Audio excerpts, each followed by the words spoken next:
fire. Oh, man, get out of the way. Luger slammed into the steel barricade. Luger nails Flair. Wait a minute, who is there? There's Stan Hansen. What's Hansen doing in here? Hansen, that's the land of the disqualification. But Hansen wanted to make a point, and he's trying to make a point on the #1 contender for the world title. Hansen is brutalizing Lex Luger. He's got that big helmet on that big rope now around the throat. Jimmy, you say he was bad. He was irate at being #6 in the rankings. Hansen tried to choke the life out of Lex Luger with that bull rope. Humiliation. Cry, baby, suck your thumb. Hey, this isn't recess in prep school, Lex Luger. This is the real world. So things didn't go your way. You can't control me. The NWA can't control me. But let me tell you something. I do what I damn well want to. You, Lex Luger, you're just a stepping stone for me. I'm hungry. I got the advantage. I'm going to take that candy away from you like I did on the playground. I was just out there on national TV, Nature Boy, Total Package, the final chapter. And you made some moments with Stan Hansen. If you wanted a piece of the package, you wanted a piece of this.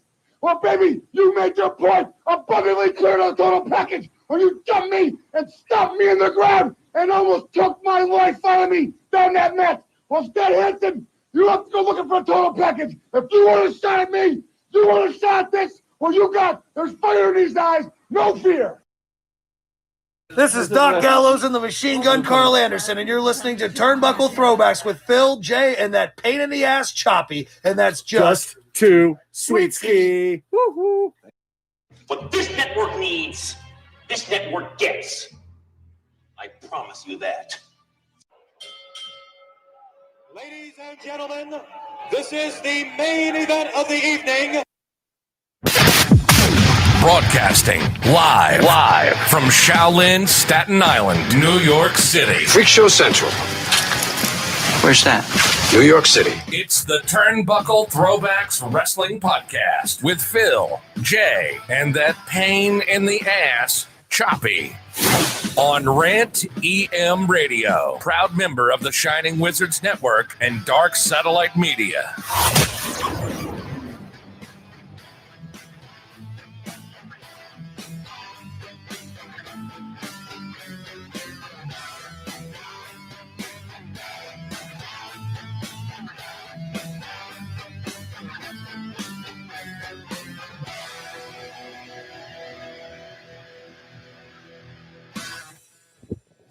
October the 9th, 2020. You're listening to the Turnbuckle Throwbacks Wrestling Podcast live on the Rant EM Radio, Rant Entertainment Media, part of the Shining Wizards Network, part of Dark Satellite Media. Oh, I'm Phil. Oh, wait, where's Jay? And I'm Jay. There I am. There you go, Jay. Your mic was on. Mic was off. I had to switch. You had to switch on it? I had to switch. Good job. Where the fuck is Choppy? He's probably putting his kids to bed. Yep. That's the problem. Fatherly duties always come first. It's true. Choppy's a pain in the ass. This is true. Doesn't make him any less of a pain in the ass, though. No, but speaking of new pains in the asses, did you hear our drop this today? I'll play it again. This is Doc Gallows and the Machine Gun Carl Anderson, and you're listening to Turnbuckle Throwbacks with Phil, Jay, and that pain in the ass Choppy, and that's just too sweet ski. Sweet ski. We want to thank our good brothers, yeah, Rob and Elaine, for getting that for us. Huge get. And just, in the honor of the good brothers. Yeah. Popping one for the crew. Having one for EVH tonight. Yeah, big time. What a loss, huh? A couple losses this week. We were talking about in the car, like how big of a influence he was, and he's the one guy that you put on every list. Like me and Phil kind of like birds of a feather with, like, we're both Van Hagar fans as compared to Van Halen. It's true. But doesn't deny the impact that he had. So, yeah, I don't see anybody in the chat room. I see people are watching. So, hello, whoever's listening on Rant EM, on YouTube, on Facebook, on Spotify, all the other gimmicks. I just submitted our podcast to Amazon. Hey, now. So we'll be on Amazon Podcast very soon on that platform. So we'll be all right. Suck it, Bezos. We're coming in. We're infiltrating. They don't want none of us. They don't want none of us. They haven't heard us yet, so we're safe. We're infiltrating. We're safe.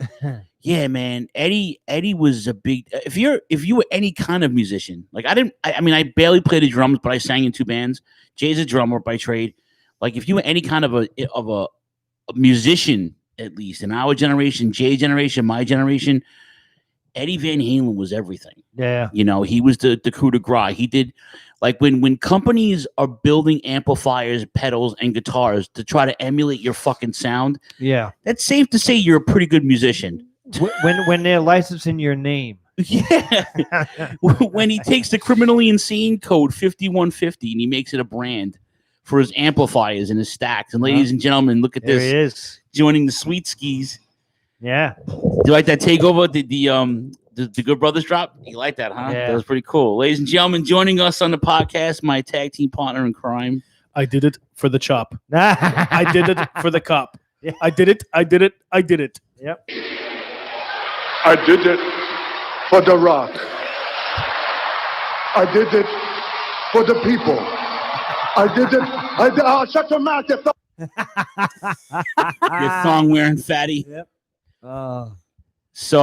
But yeah, there's no denying. It's funny, like I guess we're in that area now where our heroes, childhood heroes, is starting to. Eddie's my mom's age, man. That was fucked up. And and then Johnny Nash dies the day after that. Yeah. He's saying I can see clearly now. Today was I can see clearly now. I think it's the name of the song. Something. Yeah. Whitey Ford died today, not Everlast. Really? Yeah, the Whitey Ford. Nah, the original chairman of the board, not that fucking Sinatra guy, by the way. I didn't know Sinatra was from Jersey until a couple of years ago. What the fuck is wrong with you? Hoboken. Yeah, Hoboken. Yeah. There's a museum. There's a museum there. All the good guineas come out of Jersey.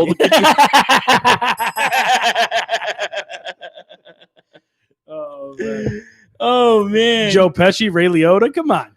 Yeah. Ray Liotta's a Jersey guy too? Yeah, Union, New Jersey. And fucking Pesci's from Newark. Nice. Nice, lemon ice. I'm over here now. Yeah. Oh Lord. Anyway, yeah, Whitey Ford passed away. Johnny Nash passed away. Eddie Van Halen. Someone texted me, "Is Dr. Ruth dead yet?" I'm like, "No, she's still alive." Yeah. Her and Betty White are gonna start a tag team. Might as well. Might as well. Imagine? That's 2 centuries worth of fucking shit right there. Those fucking Vagines, though, they got fucking track miles on those things. No, it's like cobwebs. Yeah. No, let's do it right. That's right.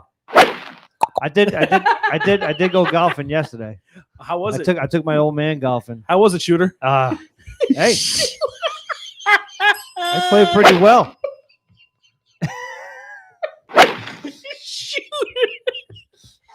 Are we really gonna go down this route again? Shooter.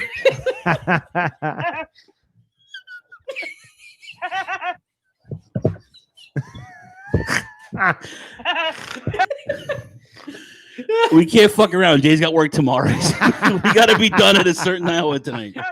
You got it there, sport. Yeah. I can't. Can anybody monitor the chat room? Because I can't see anybody in the chat room. There's people watching, but I don't know. I can't. I guess maybe the Fox book is all messed up again. I really don't care. But the hell with everybody who's watching again, by the way. So outside of people dying, how's everybody's week, man? How's your week been, Chop? I had the worst fucking COVID test this morning. That out of all of them I've taken so far. He texts us. I took 2 tests. I'm negative. I'm negative. I'm like, okay, we can celebrate with a podcast. Oh wait, we do that anyway. You know what's funny though? How happy are we that we take these tests weekly? And if we get negative, we're like the happiest campers in the world. Dude, how happy was it? I found Almond Joy in fucking Walmart the other day. I was like, wait a minute, you ever never seen the Almond Joy? No, the small, the Halloween style, the little. The bite size. Yeah, I mean, it's the little things in life, man. I was having this conversation with a friend the other night. Shaylin called you Chop Kishi, which I like that, by the way. Chop Kishi. Chop Kishi. Oh, I did it for the chop. Yeah. I did it for the cop. I did it for the cop. I know the name of the episode tonight. Oh, boy. That's funny shit. Oh, Lord. By the way, Who had Squires again? Just another magical. Oh, magical. The Turnbuckle Express. The Turnbuckle Express, and I'm Dr. Impact. Look at you with the mullet. Miss Sweet. That's fashion ideas. What is he? Beautiful cop over there? Yeah, beautiful J Copy. Unbelievable. My face literally fits on everybody. How is this? Whether fat or skinny. Yeah, meanwhile, Jay and meanwhile, Chop and I don't have faces for radio. So. So it's like this motherfucker comes in, he steals all the thunder because he's handsome and he has hair. Hey, look at this head. By the way, I don't say, but your wife was fawning all over my hair today. Dude, she was like, "Oh," she goes, "Your hair is so soft," and I'm like, "It's so soft and silky." I was like, "Jesus Christ!" I'm like, "Where's Richie?" I've seen Richie. So he's in the room. They did. I went to NYU in Sunset Park. Sunset Park, put the boys in check. I don't know what it is about Irina's. The Russian broads, the Russian nurses. Hello. I was like, "Where's Yuli?" Do you wear socks with slippers and sandals, bro? She dug in there like she was mining for gold, dude. Wow. It was like this. I was like, oh, she was like, "What's the matter?" I was like, "What's the matter?" They don't do that. I've never done this before like this. She was that's foreplay in her country. Apparently it is. I was like, Irina, what are you doing? Irina, what are you doing? My name is Svetlana. Hello. No, believe it or not. Oh, okay. I was like, Nurse Irina, what's going on? I do it all the time. I'm like, yeah, all right, there, Jafar. And the guy's name's really Jafar. Like, fuck. Shaylin just said that Bailey just won by DQ. Okay, so against Sasha. I just want to know who's going to the SmackDown right now because the draft is tonight. Seth Rollins. Seth Rollins got drafted by SmackDown. Oh, interesting. Yeah, good. So no more Mysterio feud, I guess. Fallon will be happy. That's the only way to get it out. Fallon will be happy about that because she fucking hates him and she doesn't watch SmackDown. So now that you have both former Shield members on SmackDown, possibly it's only he's not part of the tribe, but he's gonna have. But clearly, Rollins is going to go Navajo. face. You must be Native American. The Navajo tribe. You must be Navajo. The Navajo. Espanol. No es Tito Santana, no es Ricky Steamboat, no es Nunca. Yeah, nunca. Yeah. Nunca. Uh-huh. I don't know, man. Like I said, I think Rollins cannot. He's going to be babyface now soon. Within a few months, he'll be babyface, going up against a heel. The tribal Reigns. leader. I tell you, I am loving heel Reigns. I told you, man. What a match. Phil, what have we been spewing out of these lips of ours about Roman Reigns? About how Damn it. You know what they need to do? They need to do away with that song. Yes. I was just thinking. Now they need to bring back the Head Shrinkers music. Could you? Yes. Isn't that a little race baiting? No. Or they bring back Rikishi's music. I'm a bad man. Oh, man. Wow. That was some terrible music. No, they should bring back this music. Hold on. Yes. Oh, Kamala. Ugandan Giant.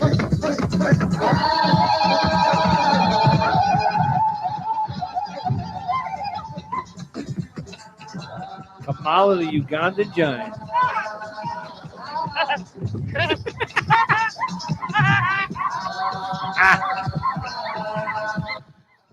I'm gonna go as Kamala for Halloween one year, but one of you guys have to go as Kimchi and be my handler. Oh, I could do that. Could you imagine it was Kimchi? Kim Cop. He got a Kim Cop. He's got to wear polyester shit. Yep, I got the hat. JG. All right there, Shooter. JG. Shooter. It's Chop Kishi.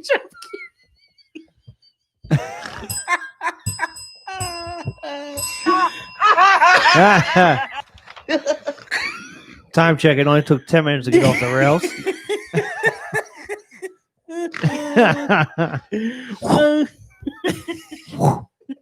Okay, terrific. Holy shit, ladies and gentlemen.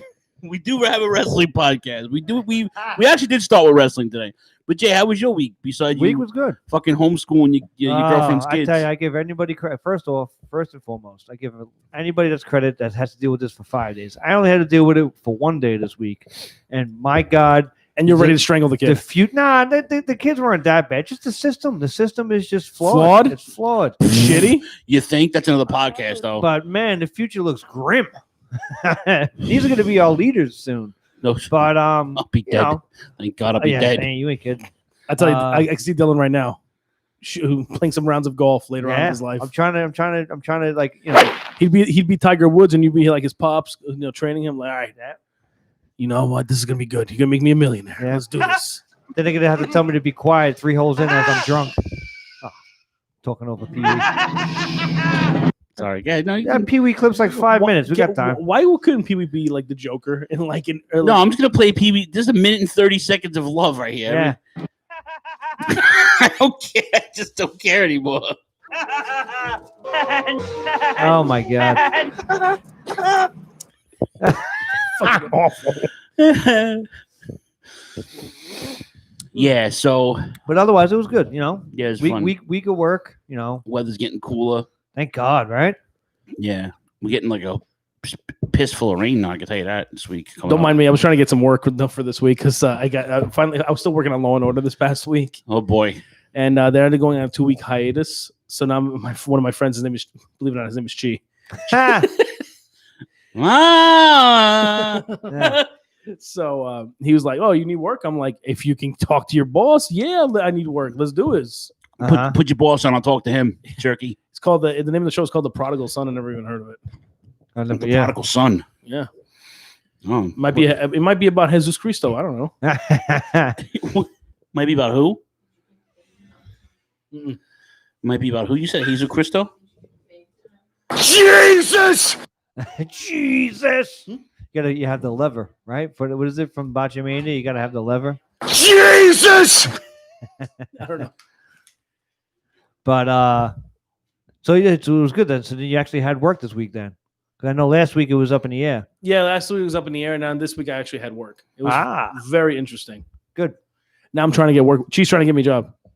What's the matter? Choppy's not paying attention because I'm talking. Did you give the baby medicine? No, I didn't give anything. Sounds Yeah, like I'm gonna be up for work for 3 o'clock in the morning. not 3 o'clock in the morning. That sounds like a you problem, you know? Okay, terrific. I love you. But yeah, so I don't even know what I'm hoping to get some work this week. We'll see what happens. Yeah, there you go. It's gonna be great. Phil, how about your week? Just busy at work, babysitting. I've been doing it at work. I've been babysitting. The more I go there, the more older I feel. So I was gonna ask you. So since we have a couple little spikes in COVID cases in Hasidic Brooklyn. I lost my mind on Facebook the other day. Oh, you saw that shit, right? I lost my mind. So apparently, there's a bunch of Orthodox communities in certain parts of Brooklyn that don't like the COVID restrictions in their areas, these hotspots, because it's ruining their businesses. Apparently. It's ruining it. First of all, it's ruining everybody's business. They're taking certain zip codes that have a spike in cases, and they're fucking shutting shit down. And I'm not a big fan of the politics in the city. Me neither. But it's a great fucking move because not only Hasidics live in Bensonhurst and Williamsburg and Borough Park. There's a bunch of people that live there. Other ethnicities: Asian, Russian, Italian, American, Puerto Rican, Dominican, and Central American hipsters. Yeah, and Billy from Nebraska with his fucking daddy's trust fund. He wants to find himself in Sunset Park. And Brody, and Brody from Maine. Yeah, that big fucking dildo with his messenger bag. And Janet, poor Janet. What a cunt. She's from Michigan, right? She's from Michigan. She got sick from the water, so she moved to New York. She came to New York because she wanted to be a dog walker. She wanted to be a dog walker. Yeah. For WAG.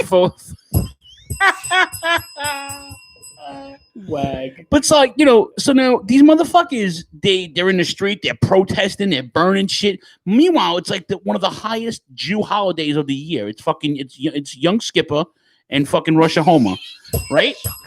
So it's like it's their New Year and their Day of Atonement, right? It's fucking huge, right? And they got the fucking Suki tents all lined up. It's the truth. So now it's like, they're in the street. They're burning shit. They're protesting. I'm like, dude, you're killing people. You're cross-contaminating people. And they attacked the reporter. Like, dude, stop. It's your holiday. Go fucking celebrate. Now, I lost 7 people, I said on Facebook. 3 of them I can't celebrate the holidays with because they're fucking dead. But Yakov and Jacob can fucking go burn shit in the middle of fucking New Utrecht Avenue. And Moshe. And can do whatever the fuck they want because of their religious beliefs. And the city, my friend gets a fine 3 months ago. He's in the Bronx at a fucking house party. Cops raid the party, a regular party, but because there was 30 people in the apartment, they got fined. Yeah. But okay, and rightfully so because it was COVID. You know what I'm saying? Yeah. But they won't fucking fine the Jews in Brooklyn. Well, the Orthodox Jews, I don't know what kind of like agreement they have with the law enforcement, but apparently they just get to do whatever the fuck they want. It's really fucking bad here, man, and they're gonna kill some people. Well, I mean that's what it ultimately comes down to is that the rules are meant for everybody. So at one point, if there's no rule, if one area of the state isn't listening, why are we listening? If you fall into that whole area, like, well, they're doing it, and I always hated that. Like, I deal with it with the kids or whatever. Like, Dylan will say something and be like, "Well, Malika's not doing it." I'm like, "Well, you're 8 years old and she's 4." Yeah, there's a different set of rules, but there's no different set of rules between people. Right. Like, we're adults. Right. So, but Phil can't fucking do have a crowd of people, but fucking Yakov can. Yeah. And fucking Jacob and fucking Moise. But they're allowed to have their fucking people and dance in the street and burn shit and swing fucking chickens and all this other shit, right? Yeah. Well, like I fucking said, swinging motherfuckers. It's. I actually kind of like the idea, and I hate the idea.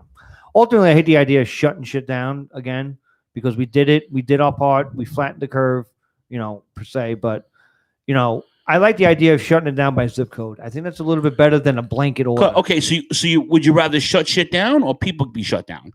Because now people are fucking dying. I guarantee you not half the maybe 30-40% of these people that are fucking yelling and crying in the streets, these Hasidics, they're not in the best of shape. Okay, well, so if they get COVID, it's a myth. It's a myth. Only faggots and sailors get it. Apparently, one of the fucking Democrats said. I was like, okay. No, that was AIDS. Oh, AIDS, yeah, right, okay. But there was a senator from I forget where, but he was like, oh yeah, only gay people get that. Like saying with AIDS, only it's a myth. One of these evangelists too. I can't get COVID. And then this fucking Orthodox Jewish guy was like, no, one of these high rabbis. He's like, we can't get COVID. We're from a higher power. Higher power from where? Yeah. Fucking Winnebago with your fucking banner on it. Last I checked, if I stab you with something, you're gonna bleed. So we all bleed the same way, man. Like, listen, we live in a city. There's 8 million people counted for, right? And over 200 countries live here.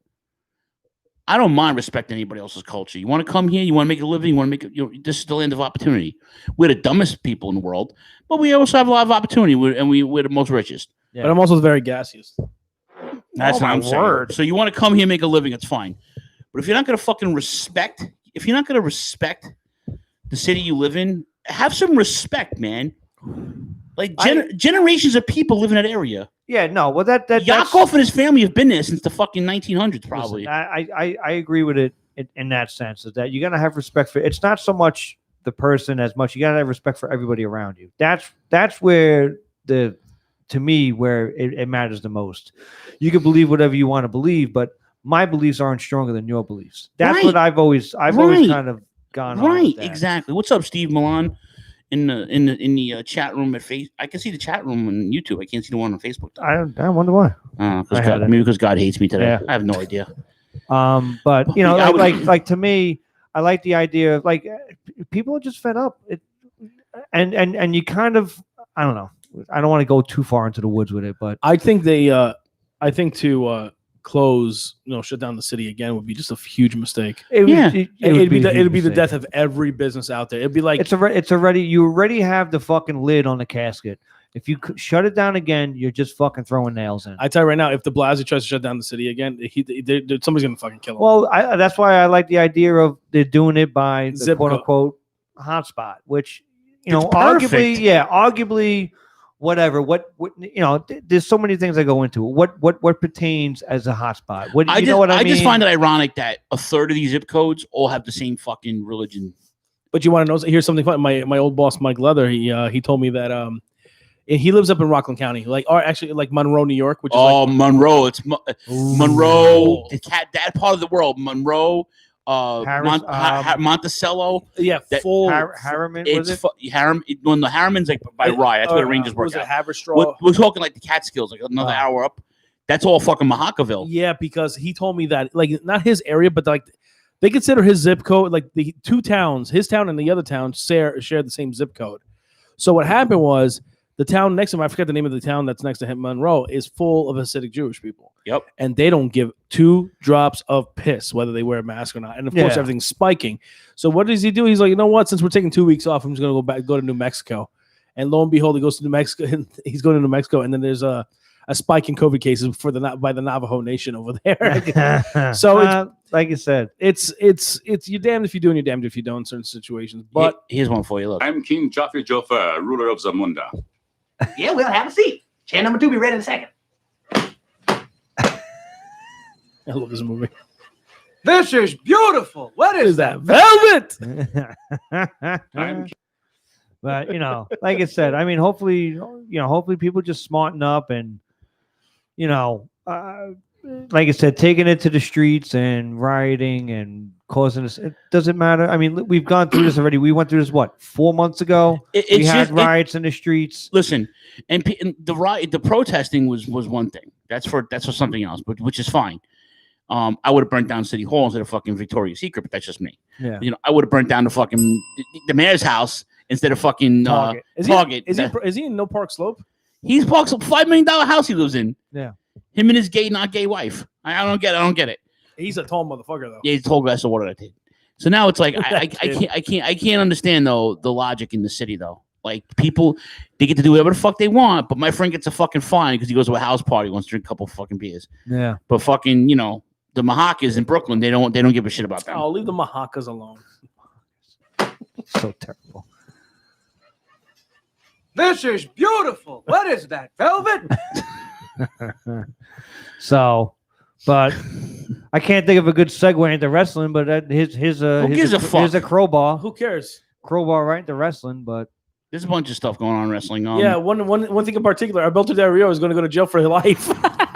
I like how he kidnaps a lady, right, and then threatens to kidnap her. He kidnaps a lady and then threatens to kidnap her kid, and then threatens to torture them. and then tortures the woman. Yeah, that whole I completely forgot about that story. I forgot about it too because it was I forgot about how horrific that story was. Yo, that dude must have a golden penis because every woman he gets in contact with, he abuses them and they go back for more. How do you go from WWE champion to life in prison? How? You live a life where you get away with everything. How? And I don't get it. Your chickens come home. Let's try this again. How do you go from world heavyweight champion to life in prison? How do you go from TNA world heavyweight champion to life in prison? AAA mega champion, life in prison.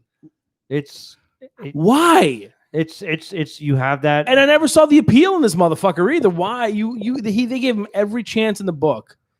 He was talented in the ring. I don't know how outside the ring. Right. He was pretty talented. Listen, he was definitely over. He was over in the E.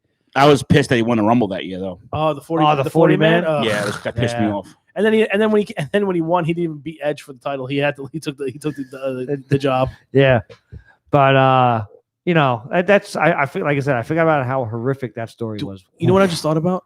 Thank God Paige got out of that when it was good.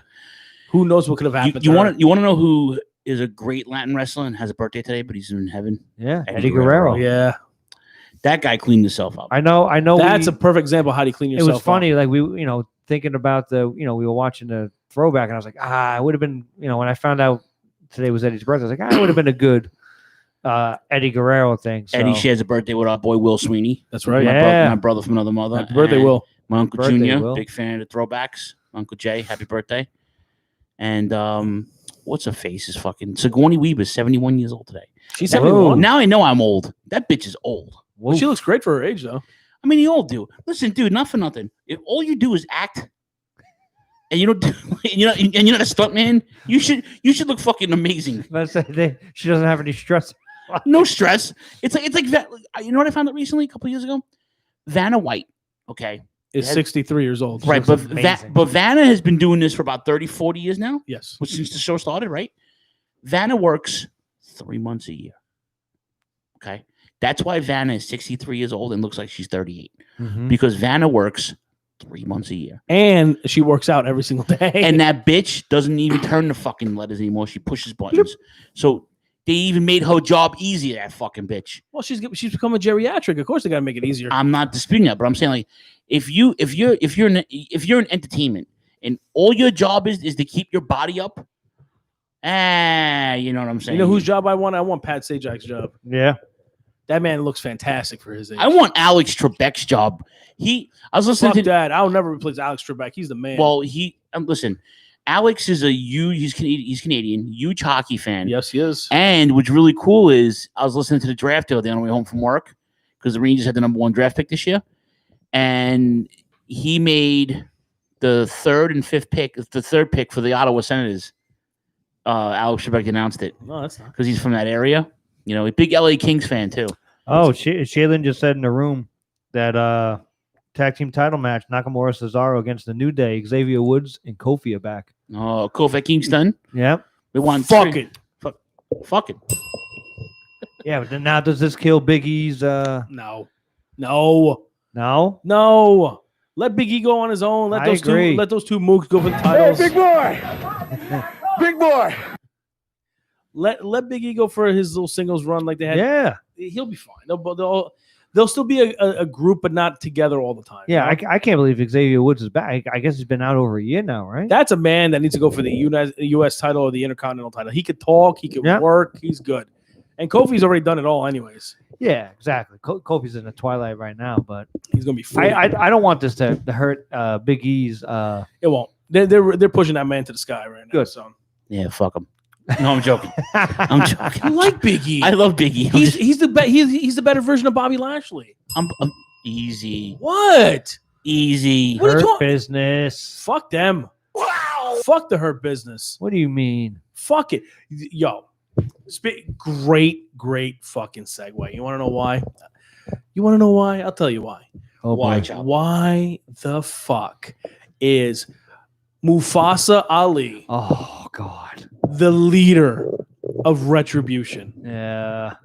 Why? Retribution is a mystery. I'm sorry, wrong. Retribution. Why? Sorry. Why are we relegated to mediocrity again? Why is Mustafa Ali the leader of this fucking crew? Jay, he said Mufasa. Yeah, Ali. Mufasa Ali. Fuck him. You know, he hasn't won a single. He has never won a title. You know why? This guy's a fucking move. Thank you. Yeah. At first, I was like, okay, the continuity side of this. Remember how months ago he was the hacker? Yeah. So continuity, yes, but it just didn't. I don't know. And I find it kind of racist that he's the leader of this crew. Why you find it racist? Because first off, it's a terrorist group.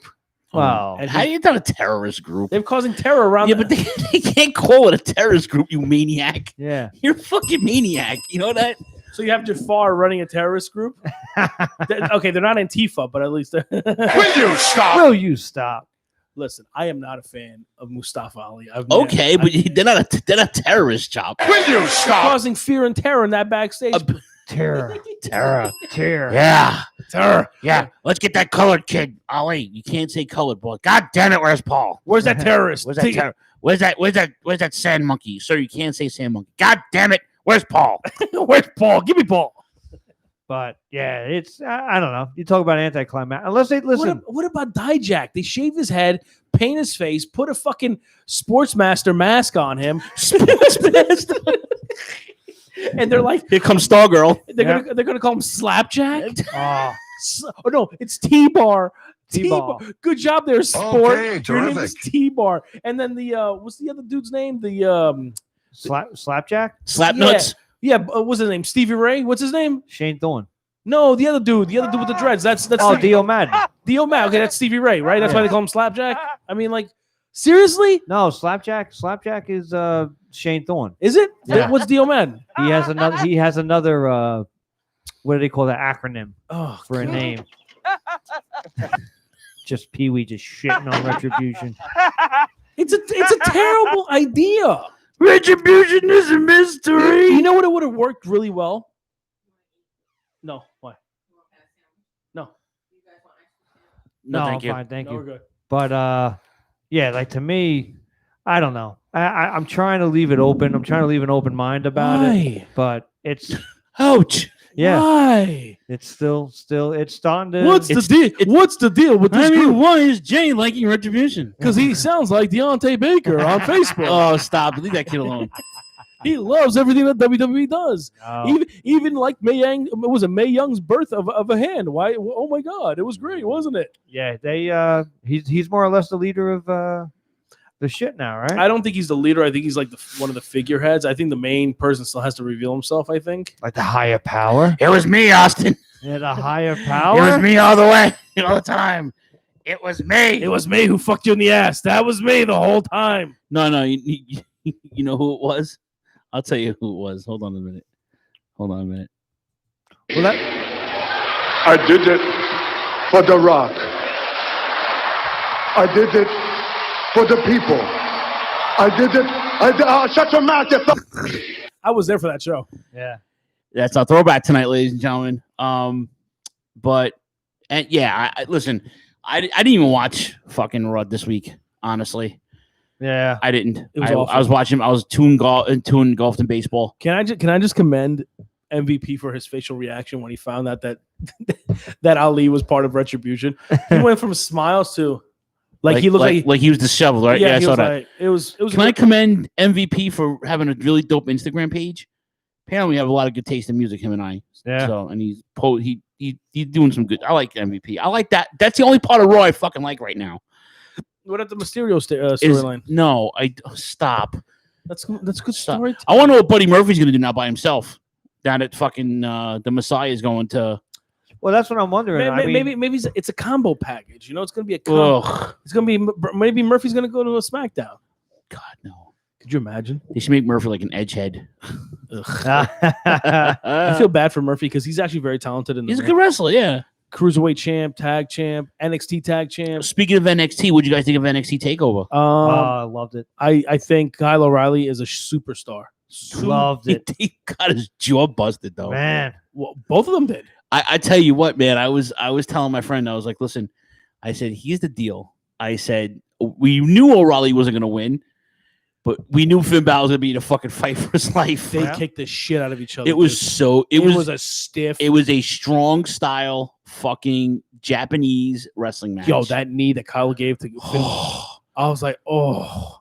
And it turns out that it looks like Finn may not drop the title yet. They might want it when they want to see how he heals for the next 3 weeks. Yeah, I highly doubt he'll be ready to defend that title again. All I know is that if you're gonna set a precedent, that's the way to do it. A lot of stuff's going on with NXT right now. They changed the Performance Center to the name of the Capital Wrestling Center. Yes, which I thought it was cool. Listen, people shit on it. Oh, it's just a darker room with a cage around it. Oh, gives a shit. I like the idea. I like the fucking idea of putting nostalgia with that. If they own the fucking name, they brought back Halloween Havoc. Yeah, I can't. How dope is that? Why they? But what kind of pisses me off? They brought back Halloween Havoc, but like, why? Because Cody wants to buy the rights to that shit. I don't care. I can wear the shirt now and be proud. But because I just listen. Here's my thing: if you own it, use it. You own the Bash. You own Starrcade. These things were tradition personified. You have 3 or 4 different brands that you can use all these fucking assets for. Vince has to fucking swallow his pride. He owns the library. He owns the names. He owns the fucking gimmicks. Use them. You have a whole trailer full of fucking props. It's not his creation. That's the issue. But he's got to get over that shit, man. The fans are too hip to what's going on now. Kayfabe is dead circa 2005. Mm-hmm. Okay? This is what it is. All right? Let's fucking smarten up and do the right thing for the fans. Give me a fucking Starrcade. I agree. Yeah. And a real Starrcade. Yeah, don't give me a fucking hour bullshit house show with fucking with nonsense. With McIntyre headlining that dick bag. Oh. I'm joking. I like McIntyre. I'm just being facetious. But you see my point. I don't want a fucking house show. He's grown on you though, right? Listen, I don't hate him. He's a good hand. He's a good talent. Is he amazing? No. I think you're just saying that because there's no people in the audience. I think that's really hindering. Did you see the reaction he got? I don't need an audience to invest in a character. The fan, No, you don't. The regular fans do. I'm a super fan. Yeah. I'm a Mark. I am. Okay. Mark, what? What? Hello, Mark? How'd you know? I am a podcast broadcast journalist. That's who I am. Okay, there, Mr. Opinion. Will you stop? Yeah, seriously, Phil, stop. I think Drew McIntyre. I'm surprised he hasn't lost. I think he might lose the belt this time. Yeah. Listen. At what point now are we done with this Randy Orton shit? Like Either he holds onto the title or he drops. he has to lose it on this one now. Like he has to. This is the cage match. This is the match that's going to end the feud. Yeah. But maybe they're holding out hope that somehow or another that they can get. So what color is going to be the cage? Is it going to be like red like last year? Oh God! Is it going to be stop with the fucking? Is it going to be blue? It better not be. Is it going to be like minty green? Minty green. Or is it going to be like a highlighter yellow? I love highlighters. I like neon yellow. Choppy's a pain in the ass. I love a good highlighter. I just packed one in my new bag. You know what today. I love? I love a good cage match. But let's see what happens. Stop. Yeah. Because there hasn't been a really good cage match since War Games last year. It's the War Games, if you will. But what was your favorite match on NXT? The main event. Yeah, me too. And hard to go against that one. What'd you think of Punishment? Fucking what's his? It's Gargano. Yeah. I actually really like that match too. The match was good. I think it was. What was better, the match or the face swap? Chop on Facebook for Choppy. Oh, the face swap was way better. Because I gotta tell you, dude, it's so fitting. Your face fit that skin tone and the hair perfectly. Yeah. What about them teeth? Dude, you had magic. You were magic that night. Wow. But, and you have a face for radio. Not that night, my friend. Not that night. You were fucking delicious. I look like a real gypsy in that. As Will Sweeney would say, I want to fuck your face. But my one thing I didn't like was that was like a really hard-earned. That was like a hard fight between the two of them, and then Gargano's in the next segment with fucking Candice LeRae. Oh, fuck maybe him. a segment later. But like, I was like, oh, there's no way. Like, there's no need for. Well, look at Kushida and the Dream. I didn't know the Dream was a bit of a handle backstage. Apparently, he's not a nice person. Apparently, he's a terrible fucking attitude. Really, which is why they haven't pushed him. Well, apparently that's what the dirt sheets say. I know. Well, apparently he has like Randy Orton magic powers. Yeah. Because no matter what he does wrong, they keep him no matter what. Yeah. Like Randy Orton at one point in 2006 and 2007 could do no wrong. At that point. They were like, oh yeah, that's what Randy does. It's okay. He was feeling his oats back then. So I guess maybe the Dream's got a little bit of that too. Yeah, what, to touch little kids? No. Oh, whoa. Hey. Allegedly touching little kids. That's why I not little kids, but teenagers or whatever. Oof. You got to decipher the difference. It's still disgusting. Don't get me wrong. I guess Florida's different with that. With the age limit, I don't think it's that different. They say it is in California different. The Facebook chat, the YouTube chat room, have Choppy dressed like Whippleman. Oh, I could be Kimchi. Choppy Whippleman, and you could be Kimchi, and I'll be Kamala. I'll be Kimchi. Okay. I would excel as Kimchi. Oof. But whatchamacallit? We could but like I said, I like that match. The women's match was good too. Io Shirai. I was really surprised by it. So what about Ember Moon coming back? What do you think? I'm not mad at that. I like it. She brought back the Mad Max gear. Yeah, with the fucking holes in her pants. And then shaved the side of her head, and then now she's trying to be cool. Will Morgan's baby mama.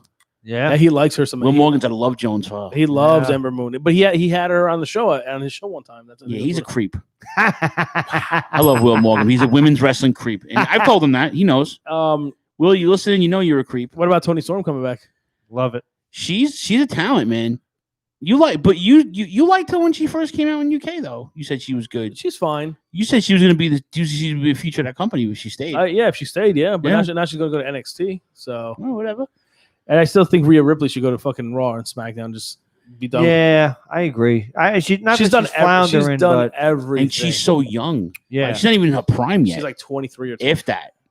So what's going on with the kid? I have no idea, man. But it's bleeding through the microphones. Hold on 1 second.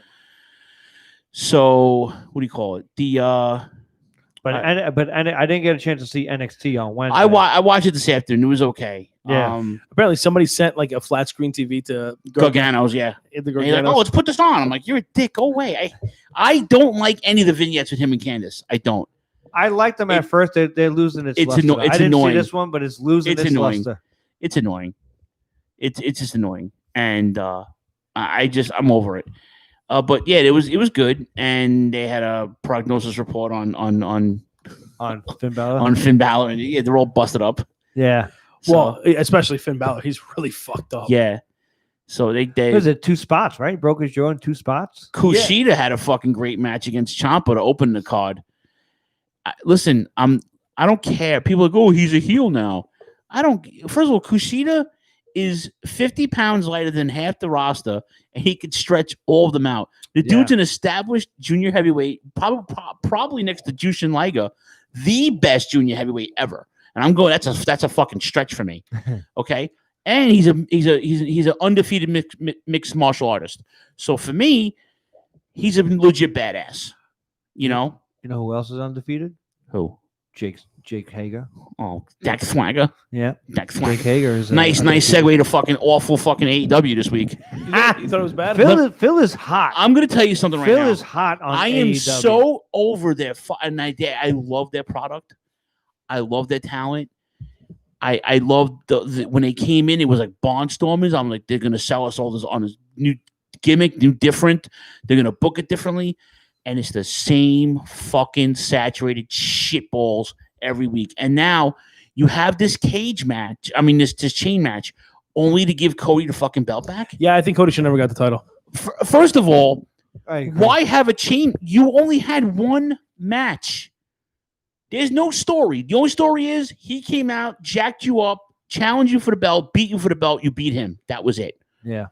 Which could have been done in 2 months, but he's out filming a fucking shitty fucking game show. What show was he filming? Some game show with the Got Talent. I don't yeah, know. it's like I don't know. It's with the dude, the comedian who does it, the topless comedian. What's his name? He does Bert Kreischer? he does the machine fucking Yeah. gimmick. He's pretty funny, but like it's I'm over it, man. Yeah. They all know Cody's hurt. Cody's hurt. He's not hurt, dude. He's filming a fucking game show, and when he comes back, cut a promo.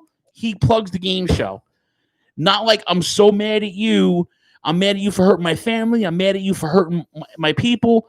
No, it's like, well, when you're doing that, when you stand next to celebrities like Snoop Dogg and celebrities like so and so, I'm like, dude, no one gives a fucking pint of piss that you're hanging out with Snoop Dogg. I don't care. Tell me a fucking story. I just worked 15 fucking hours. I come home. Tell me a fucking story, you cocksucker. I don't want to hear about your celebrity fucking hangout. I can tell who's Phil Reyes fuck you wrestler of the week is. Yeah, my fuck you wrestler is the head booker at All Elite Wrestling. That's who Tony Khan? It ultimately does fall on Tony, right? But like, and then listen, now I was telling Jay this in the car on the way here. They got FTR, rough shot running over everybody, right? I was telling this to Fallon the other day too, because if I wasn't watching it, I was watching this stupid debate, which is a mistake beyond Another conversation. But like, I'm flipping back and forth, and she's like, "Are you watching this?" I'm like, "No, I'll go back to it later." But then, like, you know, they're fighting fucking Jack Adams and what's his nuts, Acapulco. Yeah. What the fuck is his name? Serpenticular. Serpentico. Serpentor.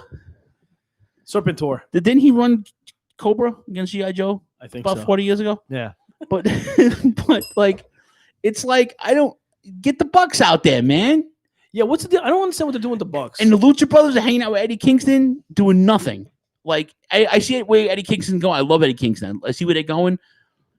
There's 2 other tag teams that you got that involved in. Now you have fucking 4 good tag teams invested in nothing but fucking bullshit storylines. Yeah. What are they doing with the Bucks? I don't get. They're beating up Tony Schiavone every week apparently, and they're breaking his cell phone. Heel Bucks. Heel Bucks.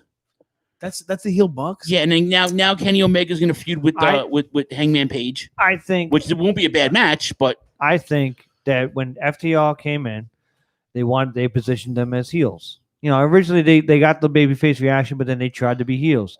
And the internet, because there was no crowd, the internet wasn't buying. You it keep wasn't hopping eating on it. that. What? I could see the comments over here, Matt. I can't see them on Facebook. I'm sorry. What? You keep harping on the whole crowd not being there. Well, I think that's really starting to become evident that wrestling needs it. You need that live reaction. Wrestling does need it. You're 100% right. You're right. Listen, you're 100% right. If the story is good, it'll bleed through. 100%. I get it. 100%. But I think the performers are starting to be tired of not wrestling in front of people.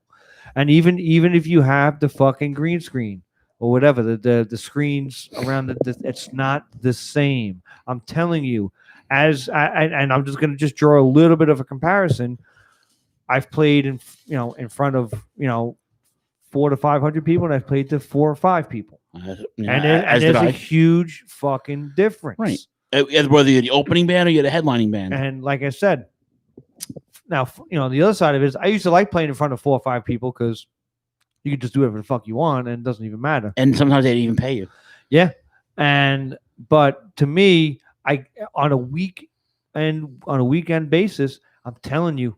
I think they're starting to be like, they're getting tired of it because that's a whole other thing with training. Like you train to wrestle in front of nobody, but once you start wrestling in front of people, there's no feeling like it. Now you're taking that away from them. I'm telling you. But here's the deal. Really starting to come through. But here's the deal, okay? You both main shows, I should say, if you want to count NXT, that's 3 shows, are all on major cable television networks now. Okay. So now it doesn't matter if there's a crowd there or not, and it doesn't matter, unfortunately, that you're losing your oomph or you're losing your passion to play in front of a fucking an empty crowd. You have to. You have to. Yeah. You have to. Oh yeah. You have to. And it's not like it's the same thing if you're in a fucking bar and you're playing in front of 4 people. They booked you to play there. Yeah. So you're gonna but the difference is they can't do what the fuck they want. You can. Yeah. So the difference is if you're gonna tell me a story, pretend you give a shit. Well, that's what I'm saying. Pretend you give a shit. When FDR came out, they were positioned as heels, like you said, that whole thing. And I guess internet or what have you, they just go, fuck it, we'll call an audible. Let's flip the script. We'll turn the Bucks heel, which I seen coming a mile. I said it from Jump Street. They got to go heel because we all know how the sausage is being made in AEW. You got the Bucks. You got Cody, you got Kenny Omega, and then you got Tony Khan. All these guys calling the fucking shots. So, I guess maybe a little bit Daniels. I think Daniels does a little booking as well. But, for the most part, you got these guys calling it. So, you want to position them as heels. Like I said, we always thought that Cody was going to be the first heel. It turns out it's going to be the Bucks now. So, I like it, but I'm indifferent when it comes to the AEW product right now. I love the matches, but some of the things just don't sit well with me. I don't understand the Bucks right now. I do understand FTR is doing good with what they're given right now. I mean, they're going to fight the Best Friends next week, and but Cody winning that TNT championship. Yeah, I think that was a bad call. I really do. A really bad call. The Jericho stuff was fine, but Jay brought a really good point up to me on the way here. And he said to me, he goes, Phil, don't you think that they're giving Jericho a little bit, they're letting him off the leash a little bit in terms of creative? I'm sure they are because he's doing way too much. I think that's what I mean. And listen, he's great on comment. I'm not saying I'm not taking anything away from Jericho. I'm not by any means. The guy deserves it. He's great on commentary. He's great in the promos. He's still great in the ring.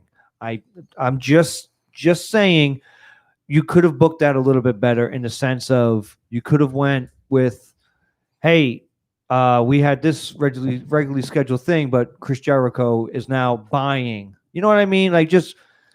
Stop being a cool heel. Be a fucking heel. We know Jericho can do it. Let's stop placating to the fans. Yes, to an extent. Yeah, listen. He deserves a night. He deserves a night like he did. 30 years, man. Listen, he deserves. I'm just, and like Phil said, if it goes to something, if it works towards him putting somebody over, which we know it's going to have to be MJF, then yes, it's a means to the end. But just to me, it's just. All right, enough now. Let's. I think AEW is suffering from too many too many people on the Too roster. many Chiefs and not enough Indians. I think there's too many people on the roster. In I itself. think there's too many. Like for example, you have all that talent on the front row, and you don't even use them, bro.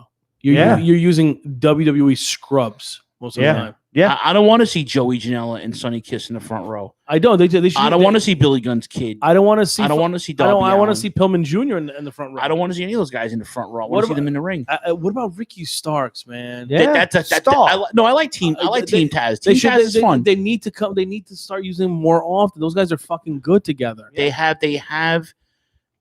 all the ingredients for an amazing soup. They do. They really do have a. But I think like again, they have too many WWE guys right now. And if I swear to God, if I see another WWE guy, I'm gonna be. I don't. That doesn't bother me as much as I just think that there's too many people. There's, like I said, there's too many cooks in the kitchen. I'm not even talking about just booking wise. I just think you have so much. You have a plethora of talent that you're not using now. Like you said, everybody in that front row. Like you know. You could do something where you have 2 hours every week. NXT was masterful at it before they went to Wednesdays on the USA. They didn't have you can cycle one in 1 week, one out 1 week, one in 1 week. Yeah, they were masters at it. The 1 hour show you were talking about? Yeah, they were masters at it. Now really it's every week we got to see the same fucking thing. You know, Jericho's coming out for a promo, and now he's gonna wrestle with Jake Hager. You know what I mean? Like.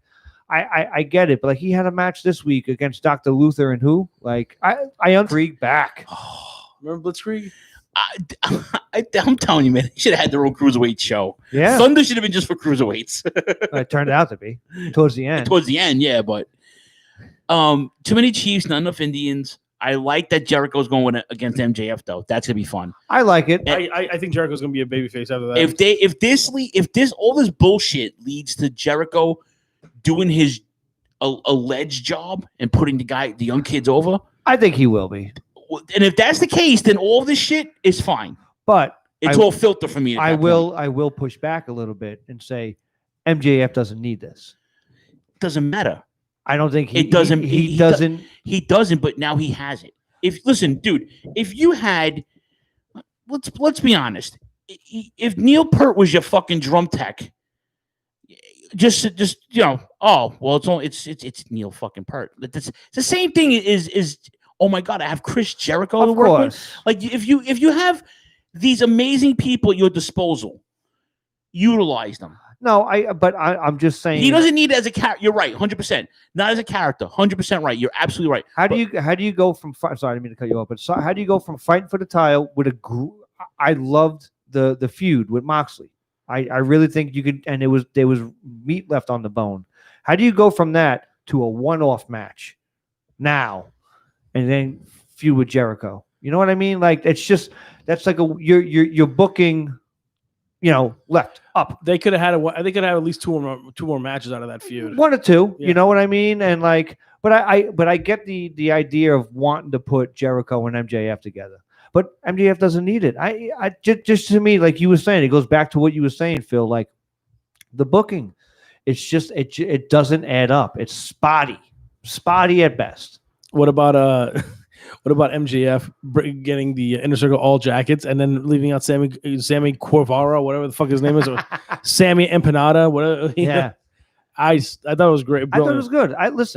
Like from what I've seen, I really enjoyed it. MJF is just this dude's gonna be he's magic on the mic. Magic. I'm just saying, like, you know, it's another sports analogy too. Like if you're on a baseball team. Here we go, Kevin Castle. Thanks. Right, or a football team. Here we go. Or a football team, and you're a quarterback, and you have this amazing Hall of Famer as your coach. That's a win-win. So if you have Jericho, but if you have if you have the Hall of Famer as a coach, and then you have Tom Brady as your quarterback, are you really going to tell Tom Brady what the fuck to do? You're not, but you're going to help him along. You're going to help him along. It's going to make him look good. And maybe that's a wrong analogy. I'm comparing MJF to Tom Brady, but MJF is better than Tom Brady. He will be. He will be. He will be. He'll have more than 6 Did you rings. see his figure they're coming out with? No. There's 2 of them. They look really good. If you're collecting figures, it's really fucking cool. You know, like I said, just to me, it's just like you said. it's that blind booking where they just go, okay, we're gonna do this, and then we're gonna just move everybody to this side. I don't like that. Like you said, it's spotty. If you think about it, Paul Heyman did a lot of that in the 90s sometimes with ECW. Because you could pinpoint it. Right, but Paul Heyman didn't have the resources. Nowhere near. Right, and he made chicken salad. Yeah. So it's like, I mean, that's just, I don't know. There was no other chiefs and Indians there. It was just one chief. Yeah, So I mean, there goes that too. Yeah, but all in all, we'll see what happens in the coming weeks. But yeah, I agree with you. I'm on that. I'm afraid that we're holding an empty bag. We got sold a bill of goods a year ago. He said the same analogy, Nicole. The bill of goods. Yeah, he's right. He's right though. He's right. I got. What did I say? I held up in the bag. I was like, in this bag, I got nothing but beer. But beer. Meanwhile, you sold me. It was like top notch fucking whiskey, and now I got beer. You know what I mean? Almost got him to get full loco. But he has to work tomorrow. Yeah. I know. I agree. I agree with him. I think we were told that we're gonna have the best alternative product. That's what I said in the call. Like this new and improved sports entertainment, and we're not getting that. I remember a year ago when we were talking about this. I think I said that we might be getting a company that's similar to Ring of Honor and New Japan combined with a little bit of WWE or entertainment mixed in there. And I feel like there's more WWE than anything else in there right now. I think they're trying to copy. I don't think there is WWE. I think there's it's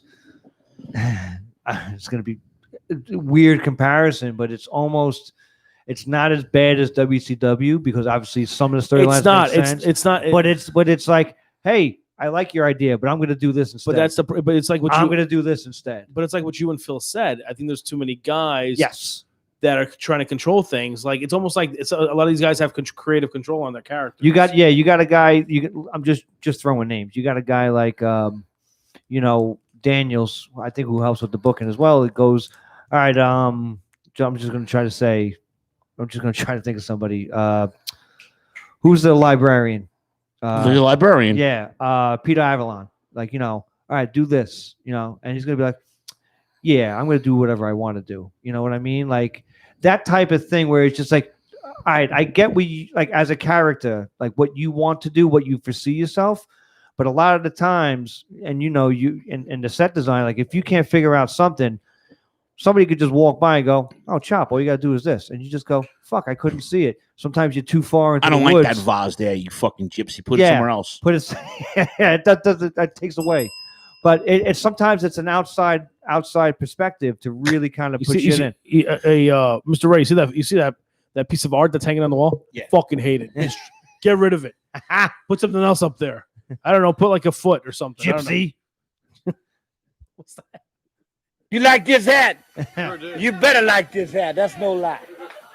Real quick before we go to break. You done? Yeah. Okay. We'll go to break and then we got a cool throwback for you tonight. I loved Phil's Fuck You Wrestler of the Week. It was great. Yeah. My Fuck You Wrestler of the Week is AEW.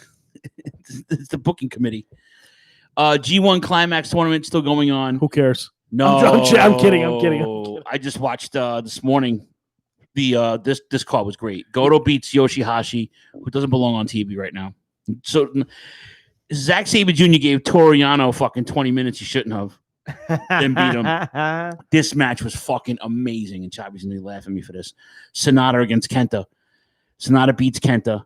Wow. But really? Yeah, Sonata's coming to correct my dog. How about this match? And Juice Robinson cuts the only fucking dope promo after this. So he loses to Naito. Very good match, by the way. Shitty gimmick on Juice, though. I hate that Blues Brothers gimmick he has. But I know he's from Chicago. It doesn't fit him. He's the flamboyant one, apparently. That's just the gimmick. But he's wearing fucking Jim Belushi fucking gear. So anyway, John Belushi, yeah, sorry. So he cuts a promo and goes, "Yo, Dick Togo, this ain't 1998, and I'm not fucking Val Venus," he said. And you're not going to choppy eat this PP, I can tell you that, he said. Juice Robinson had the promo of the fucking of this tournament so far. So here are your standings for the A block and the B block, and tomorrow is the continuation of the card. In the A block, Ibushi is 4-2, Okada's 4-2, Jay why 8 points 4-2, Ospreay's 4-2, Minoru Suzuki is 3-3, Taichi's 3-3. Ishii, probably the MVP of the fucking tournament so far. He's 3-3. Jeff Cobb is 2-4. Takaji's 3-3. He's having some fucking great matches too. And Takahashi is 0-6, and he should be because he's a pimp. And pimps are criminals. Okay. In the B block, Naito is 5-1. Evil 4-2. All 4 wins. Credit to Togo. Tanahashi's 3-3. He had a fucking great match against Kenta the other day. Juice Robinson's 3-3. Zack Saber's 3-3. Toriano, why I have no idea, is 3-3. Sonata's 3-3. Kenta's 2-4. And Yoshihashi, thank God, is 1-5. Tournament continues on Saturday with the following A block matches. Ishii versus Jeff Cobb. That's going to be good. Yes. Jay White versus the Pimp Takahashi. Will Ospreay versus Taichi. Willie Ospreay. Kota Ibushi versus Minoru Suzuki. And Okada versus Takagi. Oof. Holy shit balls. Tournament is moving along quite splendidly, by the way. If you're not watching quickly, I was just going to say. If you're not watching New Japan, you're a fool. Please, with all sincerity. This is their road to WrestleMania, or road to Wrestle Kingdom right now. Yeah. So you guys, it's That's a lot right. Good closer, point. It's a lot closer than normal, which is actually kind of exciting. Very exciting because wrestling is. We need some. I don't know. I guess there's no normalcy anymore. I guess in the planet. Well, not until maybe spring of next year. I got some breaking news as well. So we have new tag champs on SmackDown. Oh, New Day. New Day. Oh, but it's a new day. And a change of events. Xavier Woods and Kofi got drafted to Raw. Big E is staying on SmackDown. That's the move. See, yeah, smart. So who's the champ on SmackDown? Is it Bray Wyatt? No. Roman Reigns. Roman Reigns. Oh, I like it. Oh, Roman and fucking and Big E are going to headline a pay per view in a couple months. Yeah, but okay, so now the SmackDown champs went to fucking Raw. So the Street Profits going to go to SmackDown. Yeah. I'm not mad at that either. And then who gets to face those motherfuckers? Take a guess. Yeah, the Usos. And the Usos are going to join Roman and become the Bloodline again. Bloodline. Kamala. No. Yeah. No, that's actually smart book. I like that. Imagine it. That's kind of the only way to go. So I'm still waiting for NXT drafts now. I don't know. Chop. Your word to God's ears. Yeah. Any other news and notes before we go to break? Anything? I'm gonna go with no. I mean, that's all I got. We said Del Rio's a criminal again. We got all the gimmicks out of the way for the week. We took in NXT. Dickinson's fighting this weekend against Johnny Moxley. That's happening this Bloodsport you talking about? Yeah, Sunday. I'm gonna order that. Everyone wants to come over. Holler at your boy. Bloodsport. I have treats too. I have snacks. Can we tell Dickinson to beat the shit out of John? We did. Okay, good. We did. I already messaged him. Beat the shit out of that Ohio boy. I hope so. Johnny Moxley. Anyway, take a quick break. We gotta get this throwback. And we gotta plug our friends too. Gotta plug our friends and I gotta go take a shit. Choppy's getting a visit from Mr. Poopies. Mr. Poopies. That's what I told Logan. Did you get a visit from Mr. Poopies? Yeah. The best. Where's Uncle Phil? Uncle Phil is here. He's like, yeah. Like he gets all excited, like I'm like his long lost cousin he hasn't seen fucking in 40 years. All right, I love kids, ladies and gentlemen. We are the Turnbuckle Throwbacks. We are live on the rant. We'll take a quick break. And we are the recognized symbol of excellence. We are the recognized symbol of excellence in sports entertainment broadcasting. That's right. You fucking know it. What the fuck was that? That was me. Obviously. And Choppy's asshole. That. We'll be right back, kids. Let's run. Promotional consideration paid for by the following. Okay, let's give this a try. The Shining Wizards is a funny wrestling podcast. No. The Shining Wizards is an insightful wrestling podcast. How about this? The Shining Wizards is a great wrestling podcast that airs live Monday nights at 7 p.m. East on rantmradio.com and Rant Entertainment Media on the TuneIn app. Of course, it's available on all podcasting platforms. I think that covers it. To check us out, go over to shiningwizards.com and get ready to join us for some wrestling talk and talk about wrestling. I don't know. All those moments will be lost in time. Like kids. In a world where Hollywood tries to tell you how to live while doing the exact opposite, where fresh ideas are tossed away for a cash grab reboot, where the media has become nothing but propaganda and freedom is traded for what they tell you is security and safety, there is Inconclusive Breakdown. Your weekly look at current events and entertainment with no political correct BS. Just news and uncensored opinions, everywhere you get podcasts. A proud member of the Shining Wizards Network.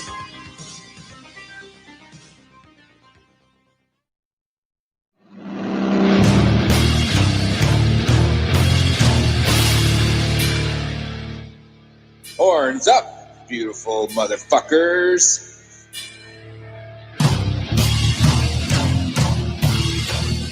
Radioactive Metal is here on the Shining Wizards Network, and we want you to listen. Every week, we cover the world of heavy metal and speak to your favorite bands. We discuss new releases, concerts, controversies, and everything else that's related to heavy metal. And occasionally, we even talk about pro wrestling. Catch us live every Thursday night on purerockradio.net. Listen to past episodes at radioactivemetal.org or at shiningwizardsnetwork.com. And remember, it's not metal unless it's radioactive metal. Hey, this is Mike from the Midnight Jury. When you are done with this show, join my co-hosts Adam, Cal, Sydney, and I every Friday as we travel back to the last old school generation of the 80s and 90s to review the best and worst in pop culture, horror, and occasionally pro wrestling on WLWstudios.com or the Midnight Jury feeds on iTunes, TuneIn Radio, or Player FM. Go back in time when it was all about VHS, arcades, and hanging out at the mall. And remember that every second Saturday of the month, we go live at 8 p.m. Eastern Standard Time on Rant EM Radio, which includes taking your calls. Once again, that's the Midnight Jury on iTunes, TuneIn Radio, Player FM, and our home, WLWstudios.com. We'll see you there.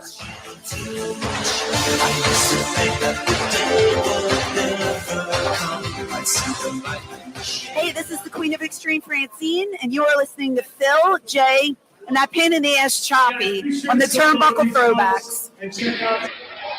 I did it. I did it for The Rock. I did it for the people. I did it. Shut your mouth, you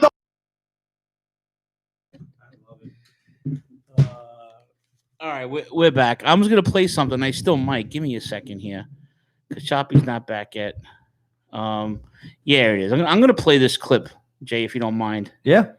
Hold on a second. Let's see. Okay, there it is.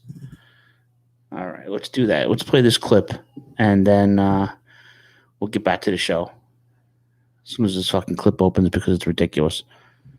But we're back anyway, We're just going to play this clip because, we can. Well, like I said, I forgot how good of a time this was with. Oh yeah, no, this is good. This is gonna be a good one.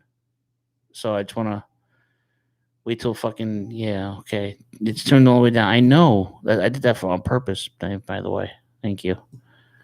Okay, let's do this. No, let's do this. Okay, here we go. No, dildo. There it is. Okay. What?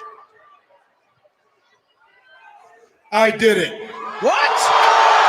Damn it. Look at The Rock. No,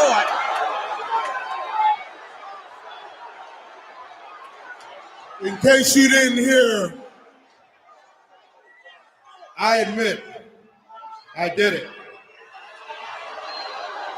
I ran over Austin. It's a good thing the criminal charges were dropped. And you ask why? Damn right. I didn't do it for me. No, I didn't do it for me. I did it for The Rock. What? for The Rock. You see, Rock, I took your keys out of your bag that night when I went to go check into the hotel. And when I jumped into the car, I saw Stone Cold Steve Austin standing in the middle of the parking lot all alone.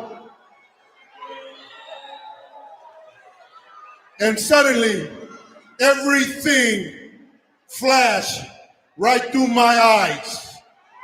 This is surreal, JR. You see, the WWF has always been all about the Great White Hope. What? Great White Hope? What do you mean by that? And I'm talking about such people as Buddy Rogers, people like Bruno Sammartino, people like Bob Backlund, people like Hulk Hogan,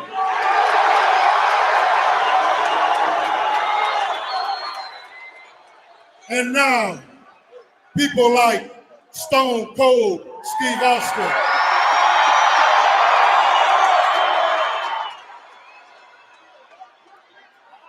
You see, the WWF has always let the Island Boys in, but we were always held back. Held back? What's he mean? Now listen to me, Rock. And I really want you to listen to me. And I'm talking about people like your grandfather, a well-respected man, High Chief Peter Maivia, could have became a WWF champion, but no, they held him back.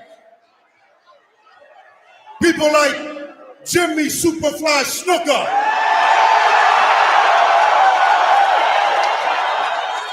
could have been a WWF champion, but no, they held him back. And people like Afa and Sika, Samu, and the Tonga Kid, they were all held back. So you see, Rock, I ran Stone Cold over, and I did this for you.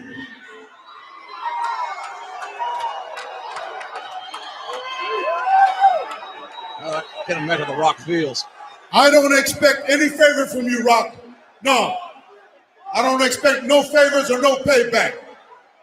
Before, I want you people to know all around the world and set the record straight that The Rock did not have a damn thing to do with this. I take full responsibility. And you know what, Rock? Just you being who you are today is good enough for me and our people. And before I go, one more time, I ran over Stone Cold Steve Austin. And to tell the truth, I do it again. Oh, man. I can't believe this. I'm a bad man.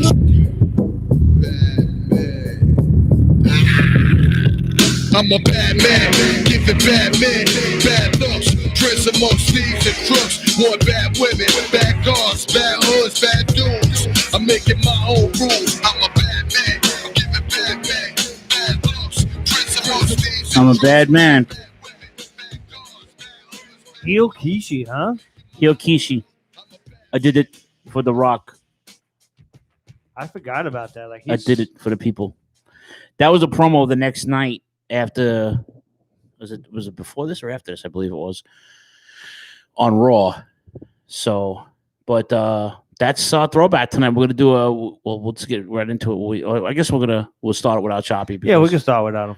So we'll do the Throwback of the week. Let's do it. And now, here is your Throwback of the Week, sponsored by the Shining Wizards Network and Rant EM Radio.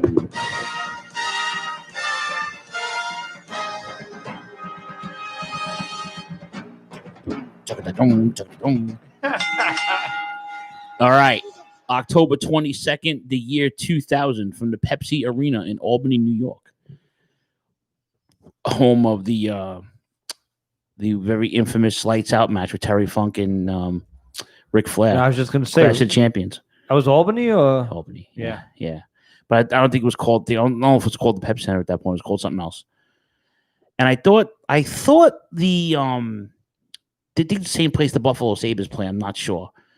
But anyway, no, it's Albany. I'm sorry. That's Buffalo. But no, Albany is, it was somewhere, it was definitely Albany, but I don't know for the Clash Champions. I don't know if it was the same place. I have to look it up. WWF No Mercy, 14,342 paid. 550,000 pay-per-view buys. Was it 2.5? Was it? I think that's 0.5. I think I want to say that's I want to say it's a 1.1. We need my son to do the math because Michael's the math scholar. My calculation is 400,000 is like 1 buy rate, 1.0 buy rate. So yeah, that's my calculation. Yeah. So I mean, Jerry Lawler, Jim Ross on the stick. You know what I liked about it was every time they would show somebody's name, all you hear is "Bird!" They'd hear the tire tracks going. Like they were really pushing hard on this. Yeah, this was interesting, and I like once in a while. I mean, we have a group text, Jay, Choppy, and I for the week. Every week we go over shows prep. We just talk shit, whatever, check in on everybody, see how everybody's doing. Me asking Jay for a ride because it's on the way. But then we'll get these random text messages from each other. And Choppy texted to say, like, I forgot how great this card was. Yeah. And I said, yeah, this is one of those cards, again, where I haven't watched it in 20 years. Since I've had the network, I didn't watch it. Yeah, obviously, this is like, because you go to a No Mercy, but you go to No Mercy 99. Yeah. The classic ones, yeah. This was a really fun card. Yeah. And we open it with the video package of the whole thing with someone committing vehicular manslaughter, attempted vehicular manslaughter on Stone Cold Steve Austin. Yeah, how come he's still not in jail for that? Yeah, because Austin didn't press charges. That's why. Wow. So Choppy's back. Your opening match, Jay? It's the Dudley Invitational Tables match. This is a pretty good opener. Not for nothing. It actually really was entertaining. Too Cool comes out against. It was the Lowdown. Who was Lowdown again? It was Chaz. I completely forgot about this. Which was the head shrinkers, right? The head bangers, same thing. And D'Lo Brown. D'Lo Brown, which I forgot that they were. Oh, I forgot they were a tag team. That's right. Yeah. And then their manager at one point was Tiger Ali Singh or Tiger Jeet Singh. Tiger Jeet Singh, yeah. Yeah. Crazy fucking nutbag that guy. No, was. Tiger Ali Singh. It was Tiger Ali Singh. Tiger Jeet Singh is the 80s, 90s wrestler. The 90s wrestler, yeah. And then and that was the first match, and I thought it was really good. I thought it was good, and then it's funny because I forgot. I remembered that Raven and Taz were a team too. Yeah, they were, and they actually got a pretty good reaction. Yeah, they actually really did. Jerry Lawler, they took the table from their living room. And that's what they do in Brooklyn. Jim Ross goes, no, not everybody from Brooklyn does that. He goes, yeah, but they do. Yeah. All of a sudden, Raven's from Brooklyn too? Yeah, no, he's from the Bowery. Raven's from the Bowery. The Bowery's not in Brooklyn. It's in Manhattan. It's close fucking enough. Here we go. Get your fucking geography right. Don't you work downtown? I work by the Bowery. Work by exactly. I did enjoy that. I tell you, even though Too Cool was going down on the card, you could just tell they're so over with the crowd. Especially it was still over. Yeah, it was still 100%. Over. And then, like I said, Dudley's still getting a great reaction. Yep. They're doing the what's. This was like around. I think this was the time they started doing the what's up gimmick. That was scary. Because it's 3-4 years later. They're still doing it. They were great. I mean, yeah, it was a great match. I'm glad that the Dudley Boys won. I thought there was another right to censor win. Yeah. I'm not going to play the music, I promise. Okay, thank you. Yeah, that music is terrible. That was the whole point. Yeah. That was the whole point. It's just to piss people off with that music. I like when Jim Ross calls Steven Richards White Sox. Oh, yeah, Mr. White Sox. He's like, good old White Sox. Good old White Sox. And then it was the next match. It was well, they had the backstage. By the way, Trish Stratus looking. Holy shit, she looked good. Well, shit. They had the TNA was talking with Trish, who had a strategy. She may let something slip to distract APA. Yeah, exactly. But them things were really pushed up there. Wow. Yeah, they weren't that big. She was Nah, she they was just pushed cute. up. Is it just me? She looks weird now. She's skinny, fit mom, yoga mom. She's now. soccer mom fit, dude. Then she was fitness model Trish Stratus. You know. Yeah, I had such a huge crush on her when I was in. So did I. Oh my god. But and then when you look at her big fat ass, right, and then like. Well, I can't actually. Well, she's Greek, so there's there you kids go. listening. I was going to get into this whole. She's Greek, so what? I do was you going to get expect? into this whole lower body women thing, and I guess I should really refrain from doing that because it's a family show. I was starting, and then after that segment with TNA, I noticed that I was looking at Lita coming out to the crowd, and the crowd is over. They love her. Yeah. And you kind of, and I used to have a thing for Lita when I was in high school, and then I saw her today. I saw her, not today, a couple days ago on the paper. I was watching the pay-per-view. I was like, wow, she's really not that pretty. Yeah.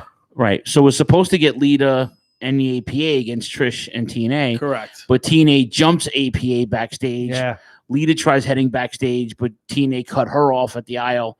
Trish is in the skimpiest and skankiest of shorts. Yep. Yeah. By the way, and helped her beat up Lita while the Hardys made the save, obviously. This is something like you'd see on Raw, obviously not a pay-per-view. Yeah. It's storyline moving Which forward. makes me wonder. I wonder if the APA was actually injured going into this match. Maybe that's why they did. But then they go backstage and cut the Edge and Christian for the our fine nuts fucking. That was hysterical. Come on. Come on, yeah. That was funny The shit. best was, so yeah, Edge is blowing chunks, and I'm standing there holding his nuts, and I was like, yeah. And then he goes up to Lily. Hey, Lily, would you like some of my nuts? Yeah. And she's like, like you see Lily is starting to panic because she thinks he's gonna whip out his junk. He pulls out a bag of nuts. And like I said, it didn't fall flat. Like it was nostalgic, you know. It actually really didn't fall flat to me. And then I'll tell you right now, at the end, towards the end of the pay-per-view, they're fucking gold. Yeah. Oh yeah. Well, that must be one of the best. That's probably one of their best storylines ever, by the way. Yeah. And I'm putting it up there because it was really fucking cool. We'll get into that in a few minutes. Yeah. Jay, your next match? It's Chris Jericho against X-Pac. X-Pac. It was all right. Yeah. At least he changed his gear finally. Yeah. Heel Pac. Yeah.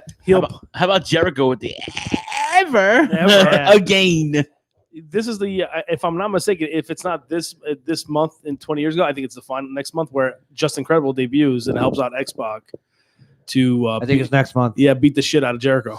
Yeah, I think it's next month. I like this match. I really did like this match. It was a little creative, you know, and I tell you, X-Pac, you know, for all intents and purposes, bumped like a fucking champ for He Jericho. should. He always did though. He should. He's a fucking jobber at best. Yeah, I was holding this for tonight. I don't want to ask you on the group text. You didn't like this match? It was all right. I fucking knew it, dude. I knew it. I liked it. I really did. I mean, there is definite. I understand where the word X-Pac heat comes from because holy shit, the crowd could give two shits about his heel turn. Two fucking shits. And I'll be honest with you, when it called me crazy, but when him and Just Incredible and then finally Albert joined up as X Factor, yeah, I actually kind of liked X Factor. X Factor. No. What was the song that got with Uncle Cracker? Oh, I hate that song. Oh yeah. Oh yeah. Wait, let's find it because it's terrible. I actually like that song. I actually like Uncle Cracker. Uncle Cracker's awesome. Yes. But I really liked the match. I thought it was really fun to watch. They had a great spot where I thought X-Pac was gonna fucking die. It was a powerbomb off the top rope. Yep. Where he was coming down. He was coming down perpendicular, and he finally was able to flat back. But man, I tell you, it was. I thought it was a good match. I really did. Yeah. X-Factor. There it is. Yeah.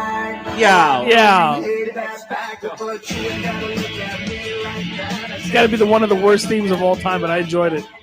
This guy went from being Kid Rock's DJ. Yeah. It's a guilty pleasure of mine. I love it. I love Uncle Cracker, but could you be X-Pac in the back and going, "This is what you motherfuckers got me. This is this guy." That or the fake Rage Against the Machine. X-Pac. I like that one. I thought that I actually like that. Believe it. Fun fact: that was actually Mike Tyson's original theme song. Really? If you listen to WrestleMania 14 and you see him coming out, he comes out to a version of that song, of X-Pac song. Ah, I didn't know that. Well, wasn't that Rev Run again? No. No. Rev Run was the King of Rock. Yeah. The DX. And now you know. And knowing's half the battle. No. G.I. Joe. Serpentico. Oh God, can we stop talking about that jerk off? So, but like I said, Jericho, gets out. I never really liked escaping the fucking cage. I never really. That's the point of the cage, though, is to escape, not to get pinned. But no, it's supposed to be a or, fucking or get thrown out of like snooker in fucking Morocco. Yeah. Morocco monkey flips snooker. Snooker monkey flips Morocco to win the match. Yeah. Fucking crazy. You know, that was the point back in the day. You got out of the cage to survive. That's the whole.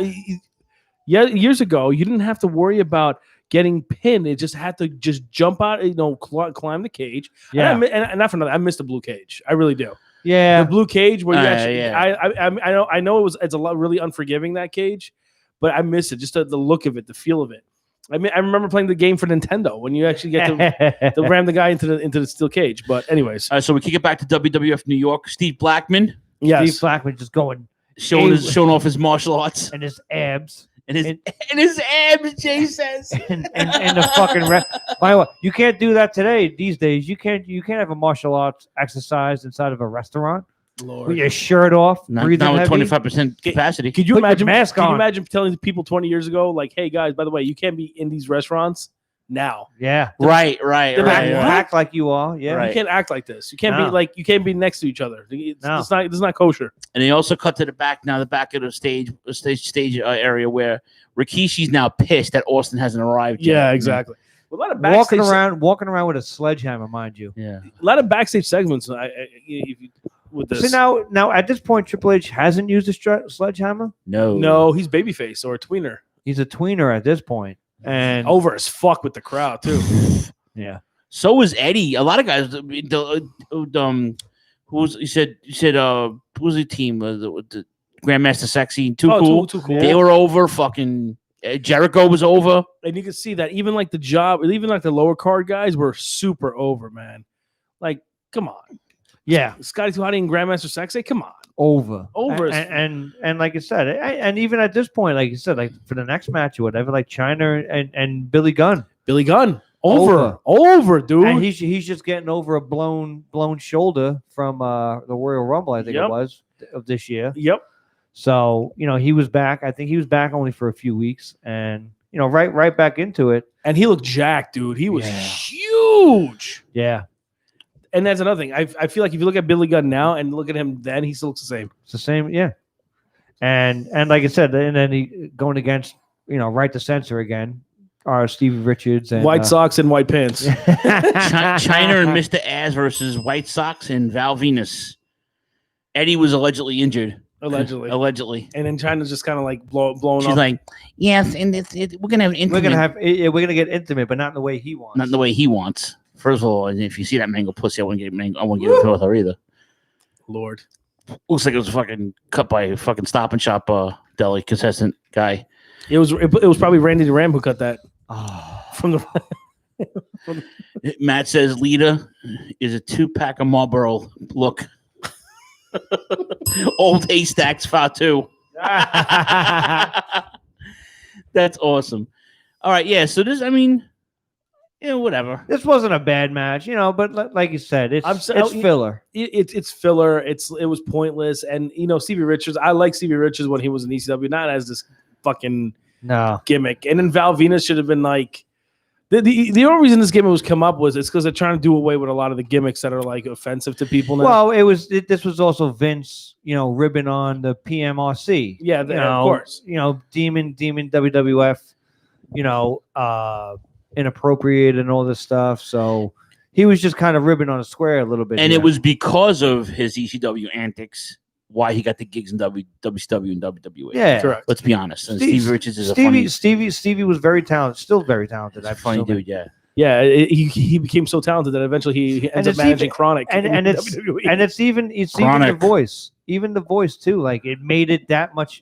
It played to this character even better for him because he had that annoying, raspy. He sounded like Johnny Ace. Yeah. Hey, I'm from the Right to Censor. And you're just like, dude, shut the fuck up, man.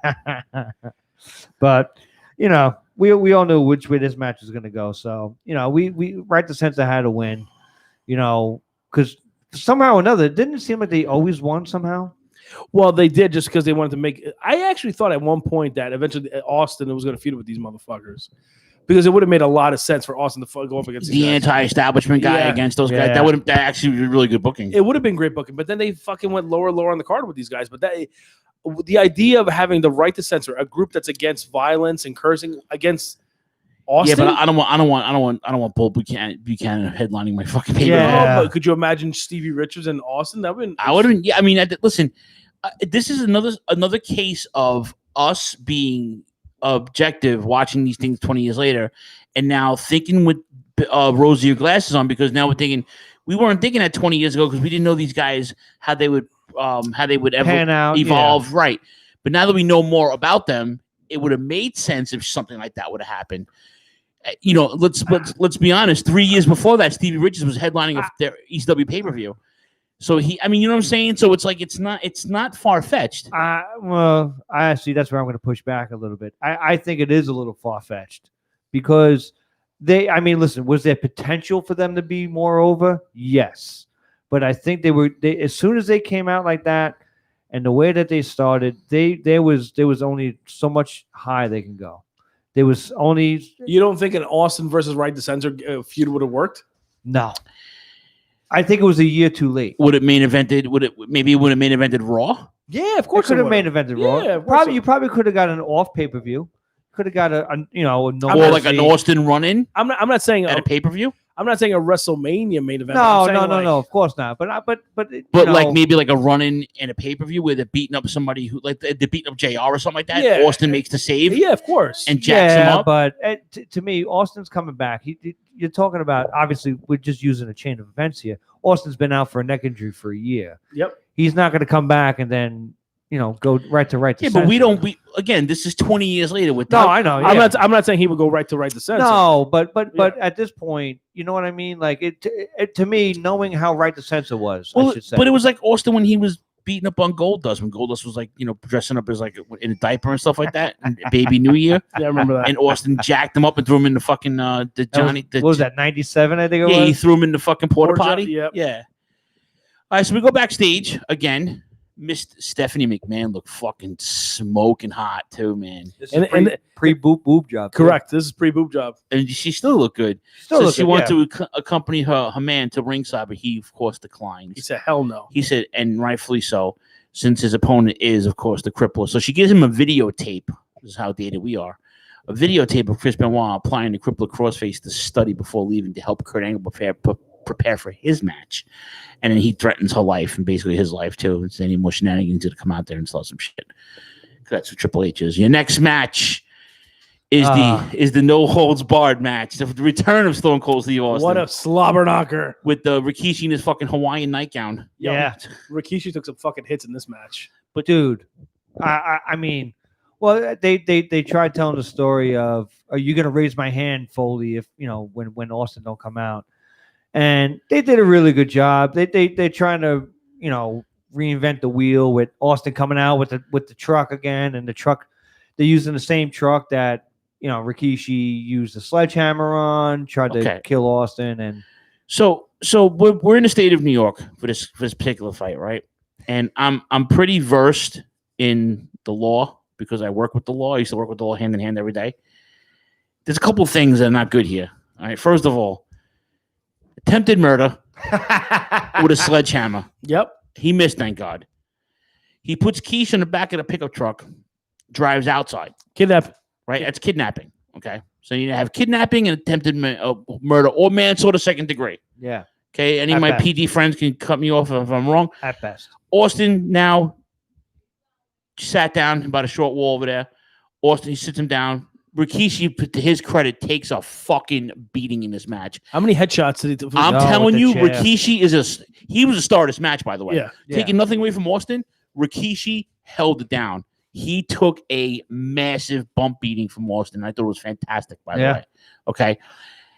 But then Austin tries running him down, and a police car gets in the way. Yeah, and the cops, and then like the whole squad shows up.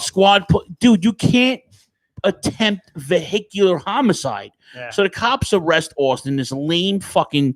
It was a lame finish to a 10-minute match, And it was like it wasn't even a match. Manslaughter, kidnapping, vehicular homicide, and just bullshit I mean, and a bloody got, fucking nightgown. You even got to count, the chair shots. I mean, that's got to be deadly intent as well. Well, no, you're wrestling. That's different.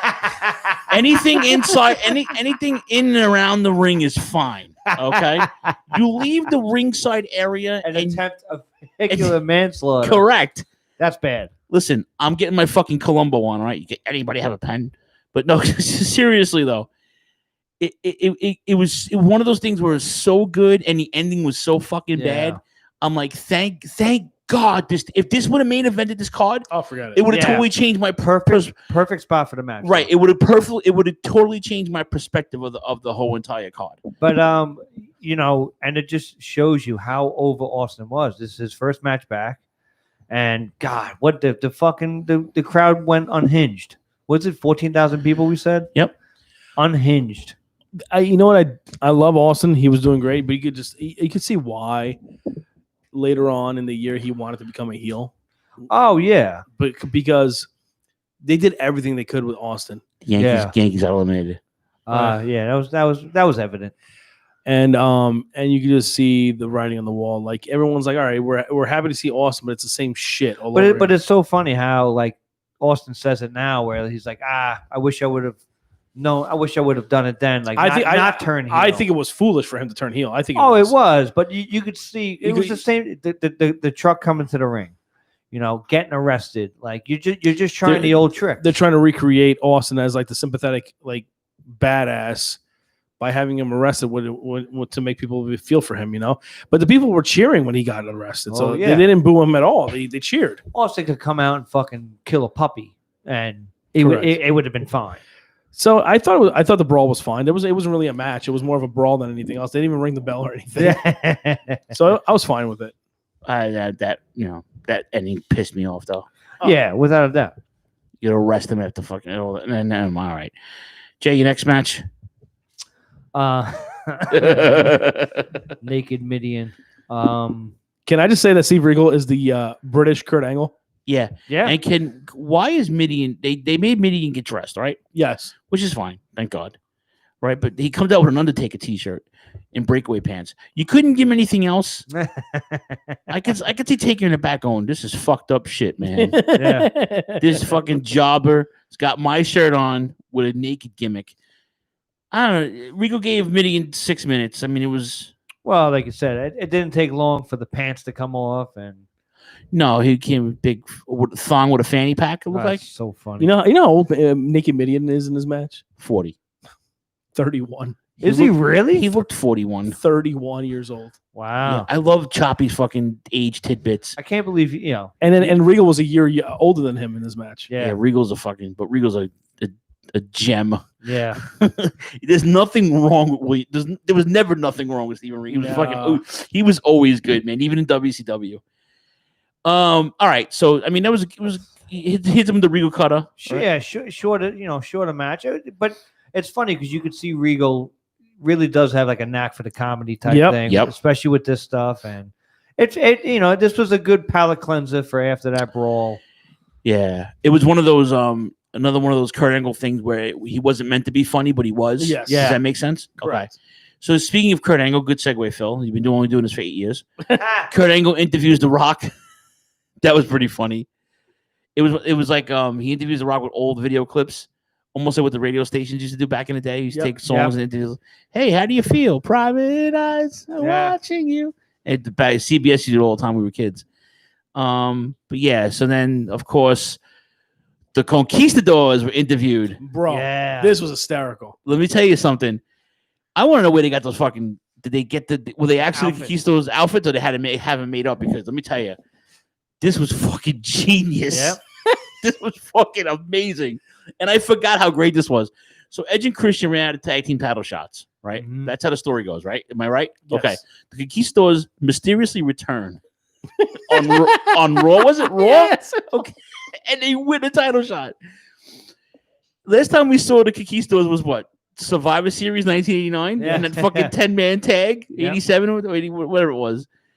Everyone thought they were Edge and Christian. They rolled around the ring. They had the lucha thing going on. Jeff took a bit of a beating with the Hardy Boys, though. And and then it was just E&C spots, which giving JR the ammunition to fucking to call them out throughout the match. So Matt goes to remove the match of Conquistador 1's mask. It was another mask. Did you hear what Jerry Lawler said about the Conquistadors? Jim Ross was like, I can't tell them apart. And then Jay Lawler said, it's Jose and Jose B. Yeah. And then Jose B. And then Jim Ross goes, well, they're not Jose Estrada or Jose Luis Rivera. I was like, I can't believe he just said that. I can't believe he just said that. So then Conquistador Dos hits the Unprettier. Yeah, Christian. Gives them the win at 10:50. Jerry Lawler's hysterically laughing. Like, they won the titles. This is great. So, like, they won the titles. Beside myself, I popped so hard this morning. So funny. I used to fucking pop. So they're the champions, right? Really good match. Almost 11 minutes, by the way. Any other notes on this before I move on? Or no, keep going. It's some funny shit though. Right. So now we go backstage again. Triple H is watching that video that Stephanie gave him, the videotape, like a good husband should. Be a bitch, right? Be a pussy with bitch and watch the video. And then the match. Triple H versus the Crippler, Chris Benoit. One of my favorite matches of the night. Yeah, this was good. How jacked was Triple H in this match? Yeah. I mean, from 2000 to 2002, nobody had a better physique than Triple H. No. I mean, Benoit was pretty close, but Triple H was fucking jacked to the gills. But you see, the thing with the difference is, though, Chop, is Benoit was always jacked. Always. Right? Where Triple H progressively got bigger. Exactly. He was always a big guy, big, like, muscular, but this was when he was pretending he's going to bodybuilding school. And fucking... Oh, he was fucking ridiculous. This is probably why he got hurt, because inflated. Yeah, he muscled himself out basically. Way too much roids at this point. It has to be. But I gotta tell you, I love the start of this match because it was just it was pretty much JR and Jerry Lawler saying like, Triple H is not really the wrestler that Chris Benoit is, and then all of a sudden he fucking just goes for the legs, man. He's going for the. It was brilliantly done. He went right for the knee. Yeah, he went right for the knee. Correct. That's horseman type shit. That's what he learned as growing up. He's doing all the classic Ric Flair. Correct. Go for the knee moves. He had the Muda lock. Yeah. How about that Muda lock, dude? You saw that neck bridge? So I was like, okay, Muda. Yeah. Okay. But then Benoit obviously turns the tide. Both guys make sure they focus on the body parts, working it. Benoit gets a hammerlock back suplex. Yep. The diving headbutt on Triple H's arm. Triple H now busts out an inverted suplex. Benoit connects with a couple of rolling Germans right into a dragon suplex, which is fucking amazing, right? And just when Triple H fights back, Benoit puts the crossface on him, right? He puts the crossface on him. And then powers out. Stephanie shows up, slaps Benoit, nearly leads to a pedigree. Benoit counters out with another near crossface. Yeah. They continue to hit each other, counter it back and forth. Triple H nails the low blow, pedigree. Almost 20 minutes. Is it their best match together? I think. I think it's arguably, yeah. They've had a couple of matches already, though. I think, honestly, this is their first initial outing, kind of, sort of, a little bit. They had one match on Raw, like when Benoit first debuted, but this match right here, I thought it was fantastic. I thought it was. I mean, I always liked the triple threat match with him and Sean, and Triple H. So I was actually a big fan of that. But I forgot, like I said, for not really seeing this match in a long, long time, I loved it. I loved this match. It really I haven't is seen it in 20 years. Match of the night. Psychology wise, for me, made perfect sense. Yep. Yeah. Stephanie's interference also makes perfect sense. Yep, he didn't want her there. She interferes in a match, puts her value, not great value, but value, her worth to the Triple H story, persona story, whatever you want to put it, right? Perfect. Almost 20 minutes. Great match. Very good match. Backstage, Edge and Christian celebrating with the Conquistadors. They bring them Coronas. Yep. And they said, thank you very much. Now you can defend the titles on Raw tomorrow against us. Yeah. And they're like, okay, whatever. Does anybody know what happens the next night on Raw? I forget, but they win titles. The Hardy Boys dress up as the Conquistadors and then get the belts back from Edge and Chris. Yeah, it's fucking awesome. Fucking awesome. All right, so your next match is for the WWF Championship. No disqualification. No DQ. Kurt Angle with, again, Stephanie McMahon against The Rock. What about JR's reaction when Finkel said, hey, this match is no DQ? He's like, what? Yeah. Who came up with that? His reaction was priceless. I loved it. It was so good. It's awesome. Yeah, let's get into it, man. Fucking good match. This was a good match. A lot of shenanigans, though. Yeah, a lot of, well, I mean, hence the no DQ. And I understand why the shenanigans, they're trying to protect The Rock because, the Rock can't lose clean in this style match. So, yeah. I did like the Triple H interference, though. It made a lot of sense. Well, like you said, because, for obvious reasons. And like you said, especially now, he's more of a babyface than he is a fucking tweener. Yep. So and you know what it is? Everyone loved The Rock, but they loved when he got pedigreed. Yeah, they loved it. Well, they were hot for Triple H was over, man. Dude, as a face, he was over. So Stephanie gets the rock bottom. Yes, right. That was the turning point. Yeah, Steph gets the rock bottom, and then Angle cuts off the people's elbow. Then Triple H comes out and beats his ass for allowing that to happen, which is pretty dope. Then The Rock, like Choppy said, Rock eats the pedigree, and nobody takes a pedigree like fucking The Rock. Yeah, and the crowd brought Angle. The crowd totally bought Angle, covering him for the finish. Yeah. He, and it was funny because once again, Angle's only in here for what, a year?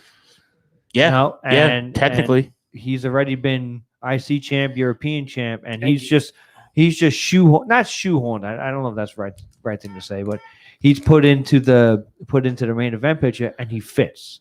Yeah, he fits in, and like I said, everybody thought that this was his time. So The Rock gets his own near fall before fucking Rikishi comes out with the nightgown. Yo, he fucked up twice in this match. He went into The Rock at the corner, and then he kicked The Rock in the face. He brawled with Angle, leading to the Rock bottom near fall. Rikishi attempts to squash Angle with his ass in the corner, but Angle pulled The Rock in front of him. Whatever, got the brunt of that. And then Rikishi again accidentally super kicks The Rock. Angle hits both men with the Angle slam to win his first WWF championship at 21 minutes and 50 seconds. Yeah. 11 months into his career, 11 months. Jay. 11 months. So less than a year. Dramatic match. This was the epitome for me of the Attitude Era matches. Yeah. This is what the Attitude Era was. This. Shenanigans, good wrestling in the ring, really funny commentary, and compelling stories enough to keep you interested, not to put on fucking TNT. Yeah. Oh well, listen, TNT. We all did though. Yeah. But if you were one of those fans that didn't do both, that was the reason why. I remember this time period being so funny because I used to think like in my mind I'm like, oh, the WWF is so good right now, right? And then I would turn on to TNT to watch WCW. I'm like, man, who could save this company? What superstar could save this company to make this company number one again? And I throw out names like Rob Van Dam. Like, could you imagine Rob Van Dam in Nitro? I used to talk to my brother all the time. Could you imagine Rob Van Dam saving Nitro? Or could you imagine Taz going there? Like different superstars. But in the end, they couldn't beat the WWF machine. Look how good it was. Saving Nitro is I don't think that's would happen. No. I think Nitro was too far gone at this point. I think WWE had such a wave of success. Yeah, like we were saying, vulgarity, nudity, pretty much, and talent in the ring. Yeah, yes, and like I said, it was excellent booking. I mean, obviously Russo's gone, but we all know who the true proprietor was, or I should say, true purveyor. I should say of the storylines were, and to me. It was evident here because look at every match. Every match had steam behind it. It was a little bit. Everybody had some sort of a storyline, and a lot of them were kind of commingled. And and when you get up closer to the top of the card, but all in all, like this was just it's completely opposite. WCW at this point was just literally going down the tubes. it was just they were holding on. They were grasping at straws. Oh, buddy, wait until next week's paint I throwback. cannot wait. Halloween Havoc 2000. Yes. Oh, Yeah. and I figured out the birthday throwback. Oh, thanks for giving us couple weeks notice. Yeah, 2 weeks notice. I Right? I appreciate you. Yeah. I'm going to go with Halloween Havoc 97. Wow. What, Eddie and Ray? Oh. Yeah. And it what made my, but there's a history behind that because Jaden, you have that on video? I had it on video, and it was one of the I had Bash at the Beach 94. I had Halloween Havoc 97. And I think I had one more. It was something from 98. So we're doing Halloween Havoc 2000, Halloween Havoc 97, and Halloween Havoc 90. Yeah. Oh, Stan Hansen, like Luger, I can't wait. And then we have to do the NXT one too. NXT, we're going to talk about NXT. Halloween Havoc? Yeah. That's going to be great. I wonder what they're going to do for that. I mean, I like the idea of Maybe making Shotzi go topless. Ooh. You guys really like that girl, don't you? I like She's her. a I pig. like I that. think she's like a closet pig. I love it. I like that look. Dirty punk rock girl look. You would. She looks like the Filipino version of fucking of Becky Lynch. She looks like Rob. Did Becky have? I come closer to tipping it to a Jezebel down on the. She looks like female Rob if she tried to be like Becky Lynch.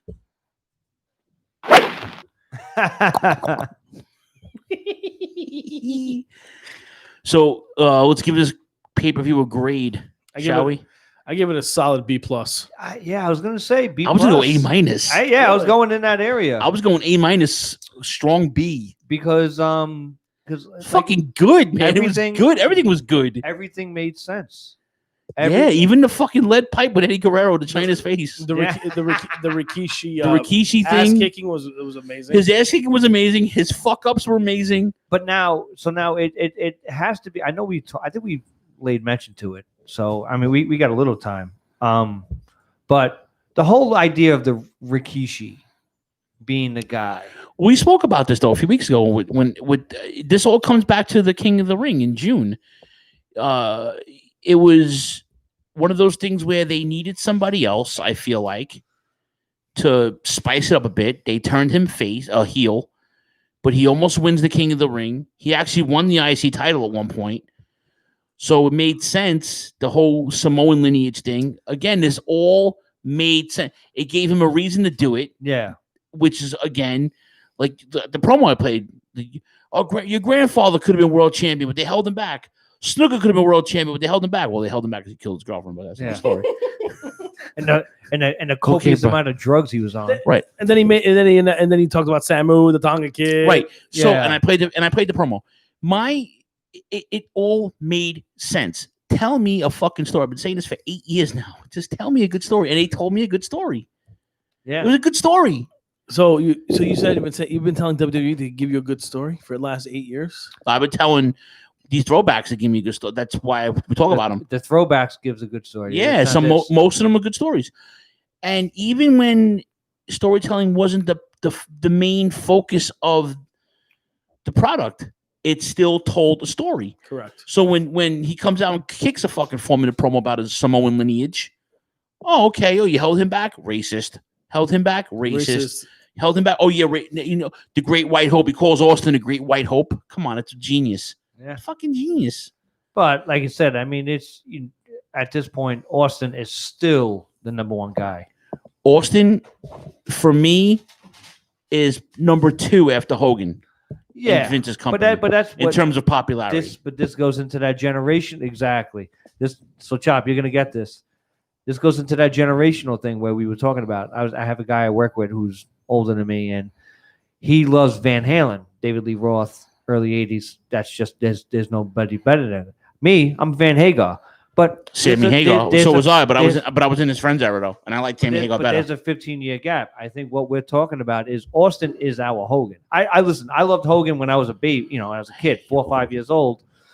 But Austin's impact at this point is still he had such a short window of time where he was the fucking man. There's no bigger merch seller. There's no bigger impact on this business than I think than Austin. He was the first shirt to sell out. You had to wait 6 to 8 weeks, like you were mailing away for a proof of purchase for an action figure. I'm sorry. I mean, I understand that. I understand everyone's point that Hogan was like the man at one point, but like if you compare Hogan's pops to Austin's pop, no one was more popular than Austin. The difference between Hogan and Austin was that Hogan's pop was almost as necessary as Austin's was, because at that point wrestling didn't have that over the topness. It was just very mainstream, very regional form of entertainment in different places. Hogan comes in, and all of a sudden he's on Sports Illustrated. Yeah, he's rocking wrestling MTV. He's WrestleMania. He's the first of that. You know what I'm saying?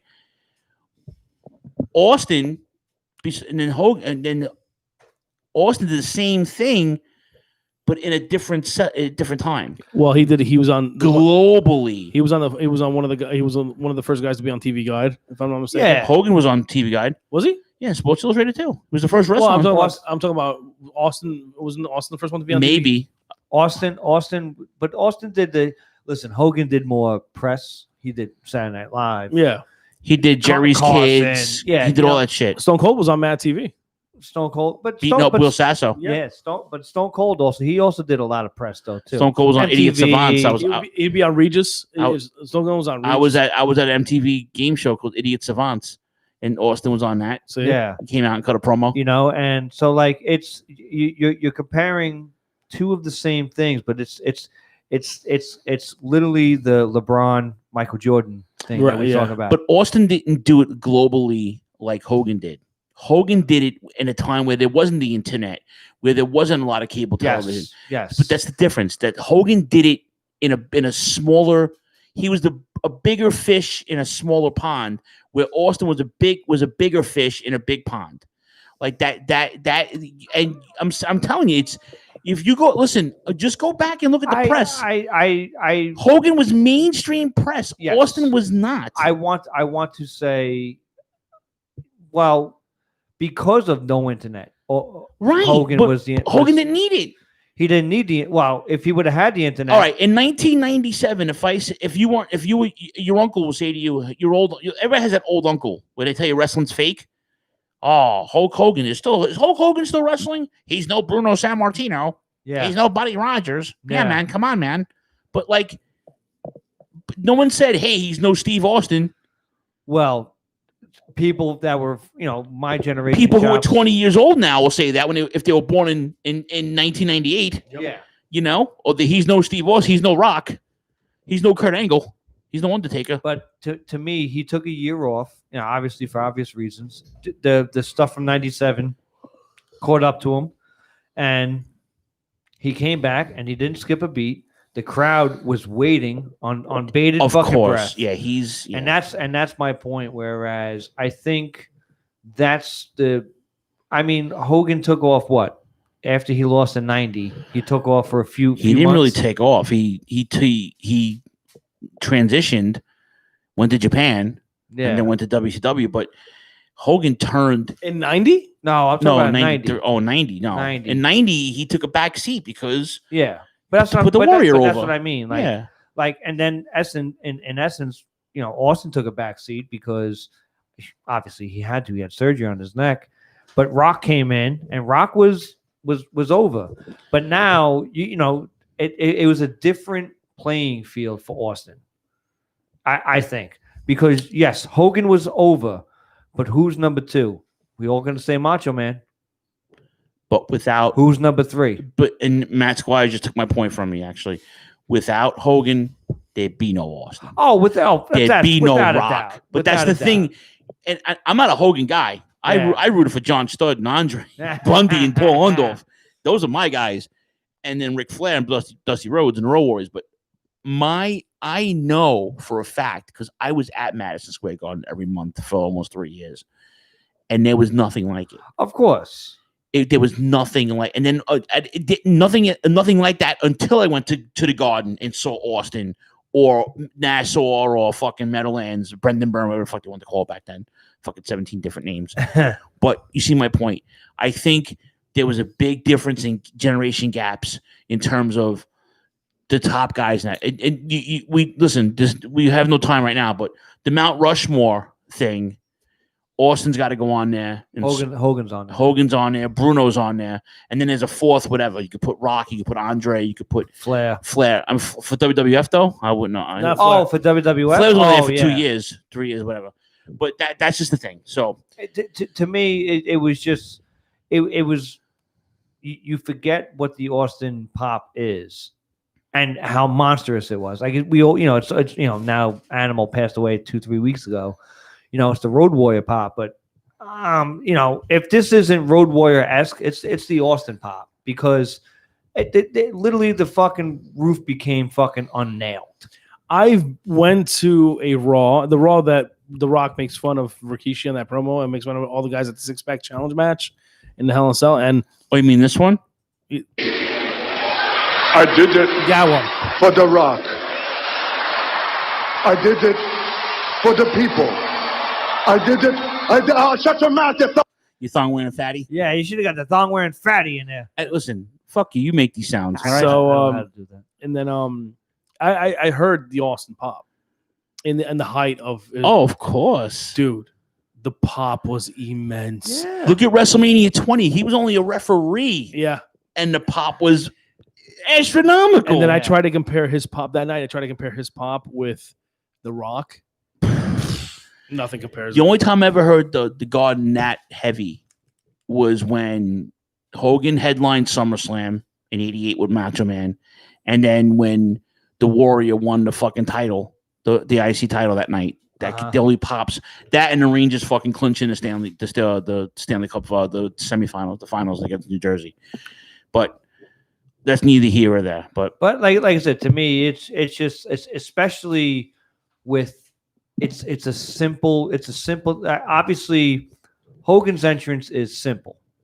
Guitar chords, bam, bam, bam, bam. Right, like it takes a second to register. Austin's pop is simple. It's the glass breaking, instant. But Jay, that was done on purpose, bro. Without a doubt, no. I want purposely done. I want to say the simplicity of it. Yeah, that's purposely done. Masterful. That's masterful. It's genius. That's Jim Johnson for you. That's exactly what it was. All right. And actually, I just want to bring up one more thing I forgot to say before. The speaking of Jim Johnston, the master that is the Ass Man song. I'm an ass man. He spoke with that line. Damn it. Yep. I love to hit him. Yeah. I love to kick him. I love to kiss love him. that song. I had to look after I heard it. I looked it up on YouTube. I was like, I want to listen to this. The fucking song. Me and Chobby talked about that a few times because my admiration for Billy Gunn when he was IC champ and when he won King of the Ring. If he didn't get hurt, and Choppy agreed with me, if he didn't get hurt, he would have been a big fucking star. I think there was a small window. There was a small window for him that if he wasn't hurt in '99 when he won King of the Ring, I actually thought he was going to be a big deal. Yeah, he could have been a big, but then he got hurt. But now in retrospect, he didn't really have as much charisma as a Rock. He was over, dude. He was over, but the character would have evolved, face, heel, because you had this. Yeah, I'm an ass man. Yeah. Now, do me a favor. Pause that for a sec. And then now put the one Billy Gunn music. They made him lose this gimmick to put the one Billy Gunn and see how much of a downward spiral his career goes after that. He must have pissed somebody off. He must have pissed somebody off. What an awful gimmick. Ugh. It's awful. Why is there a saxophone or a trumpet in that? It's awful. Look at what I got. Watch. And then they went from that to this. That first one.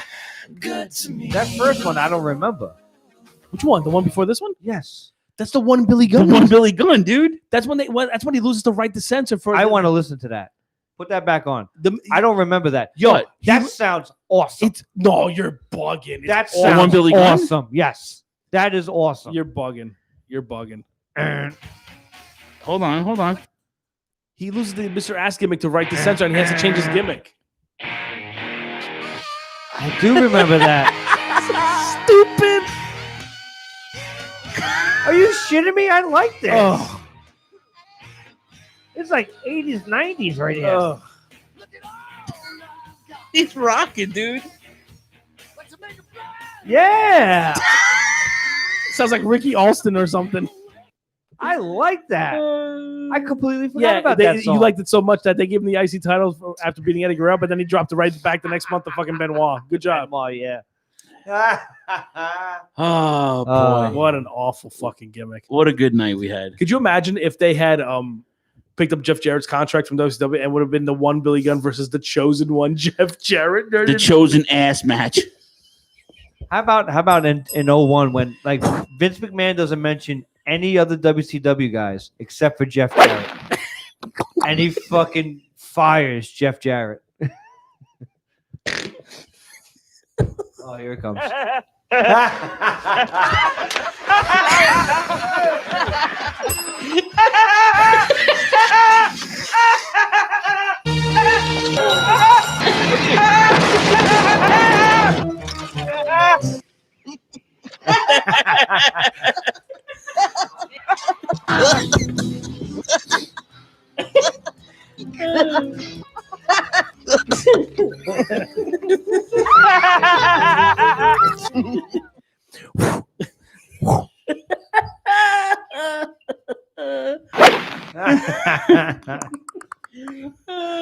Kerwin Kopp.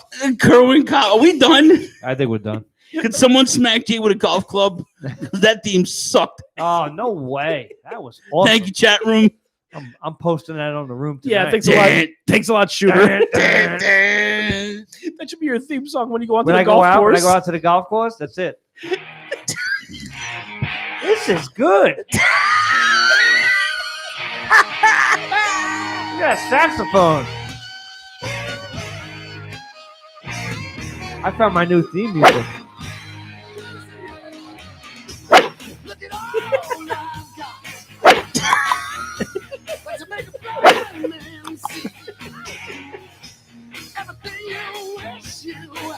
At least they got the same singer from the first one. Ugh. That's not Johnston.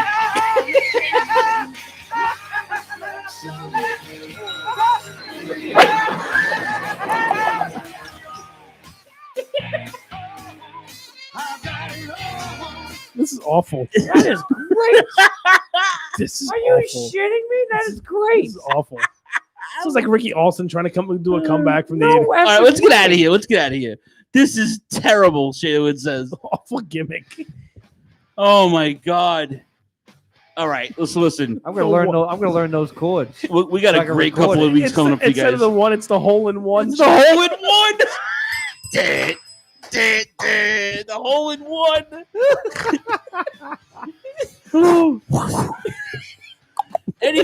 Anyway, you guys don't know the social media gimmicks. Patreon, ProWrestlingTees.com, and I think there's a sale going on now, 20% off, I believe. Look at all I got. Look at all I've got. 18 holes to sinking.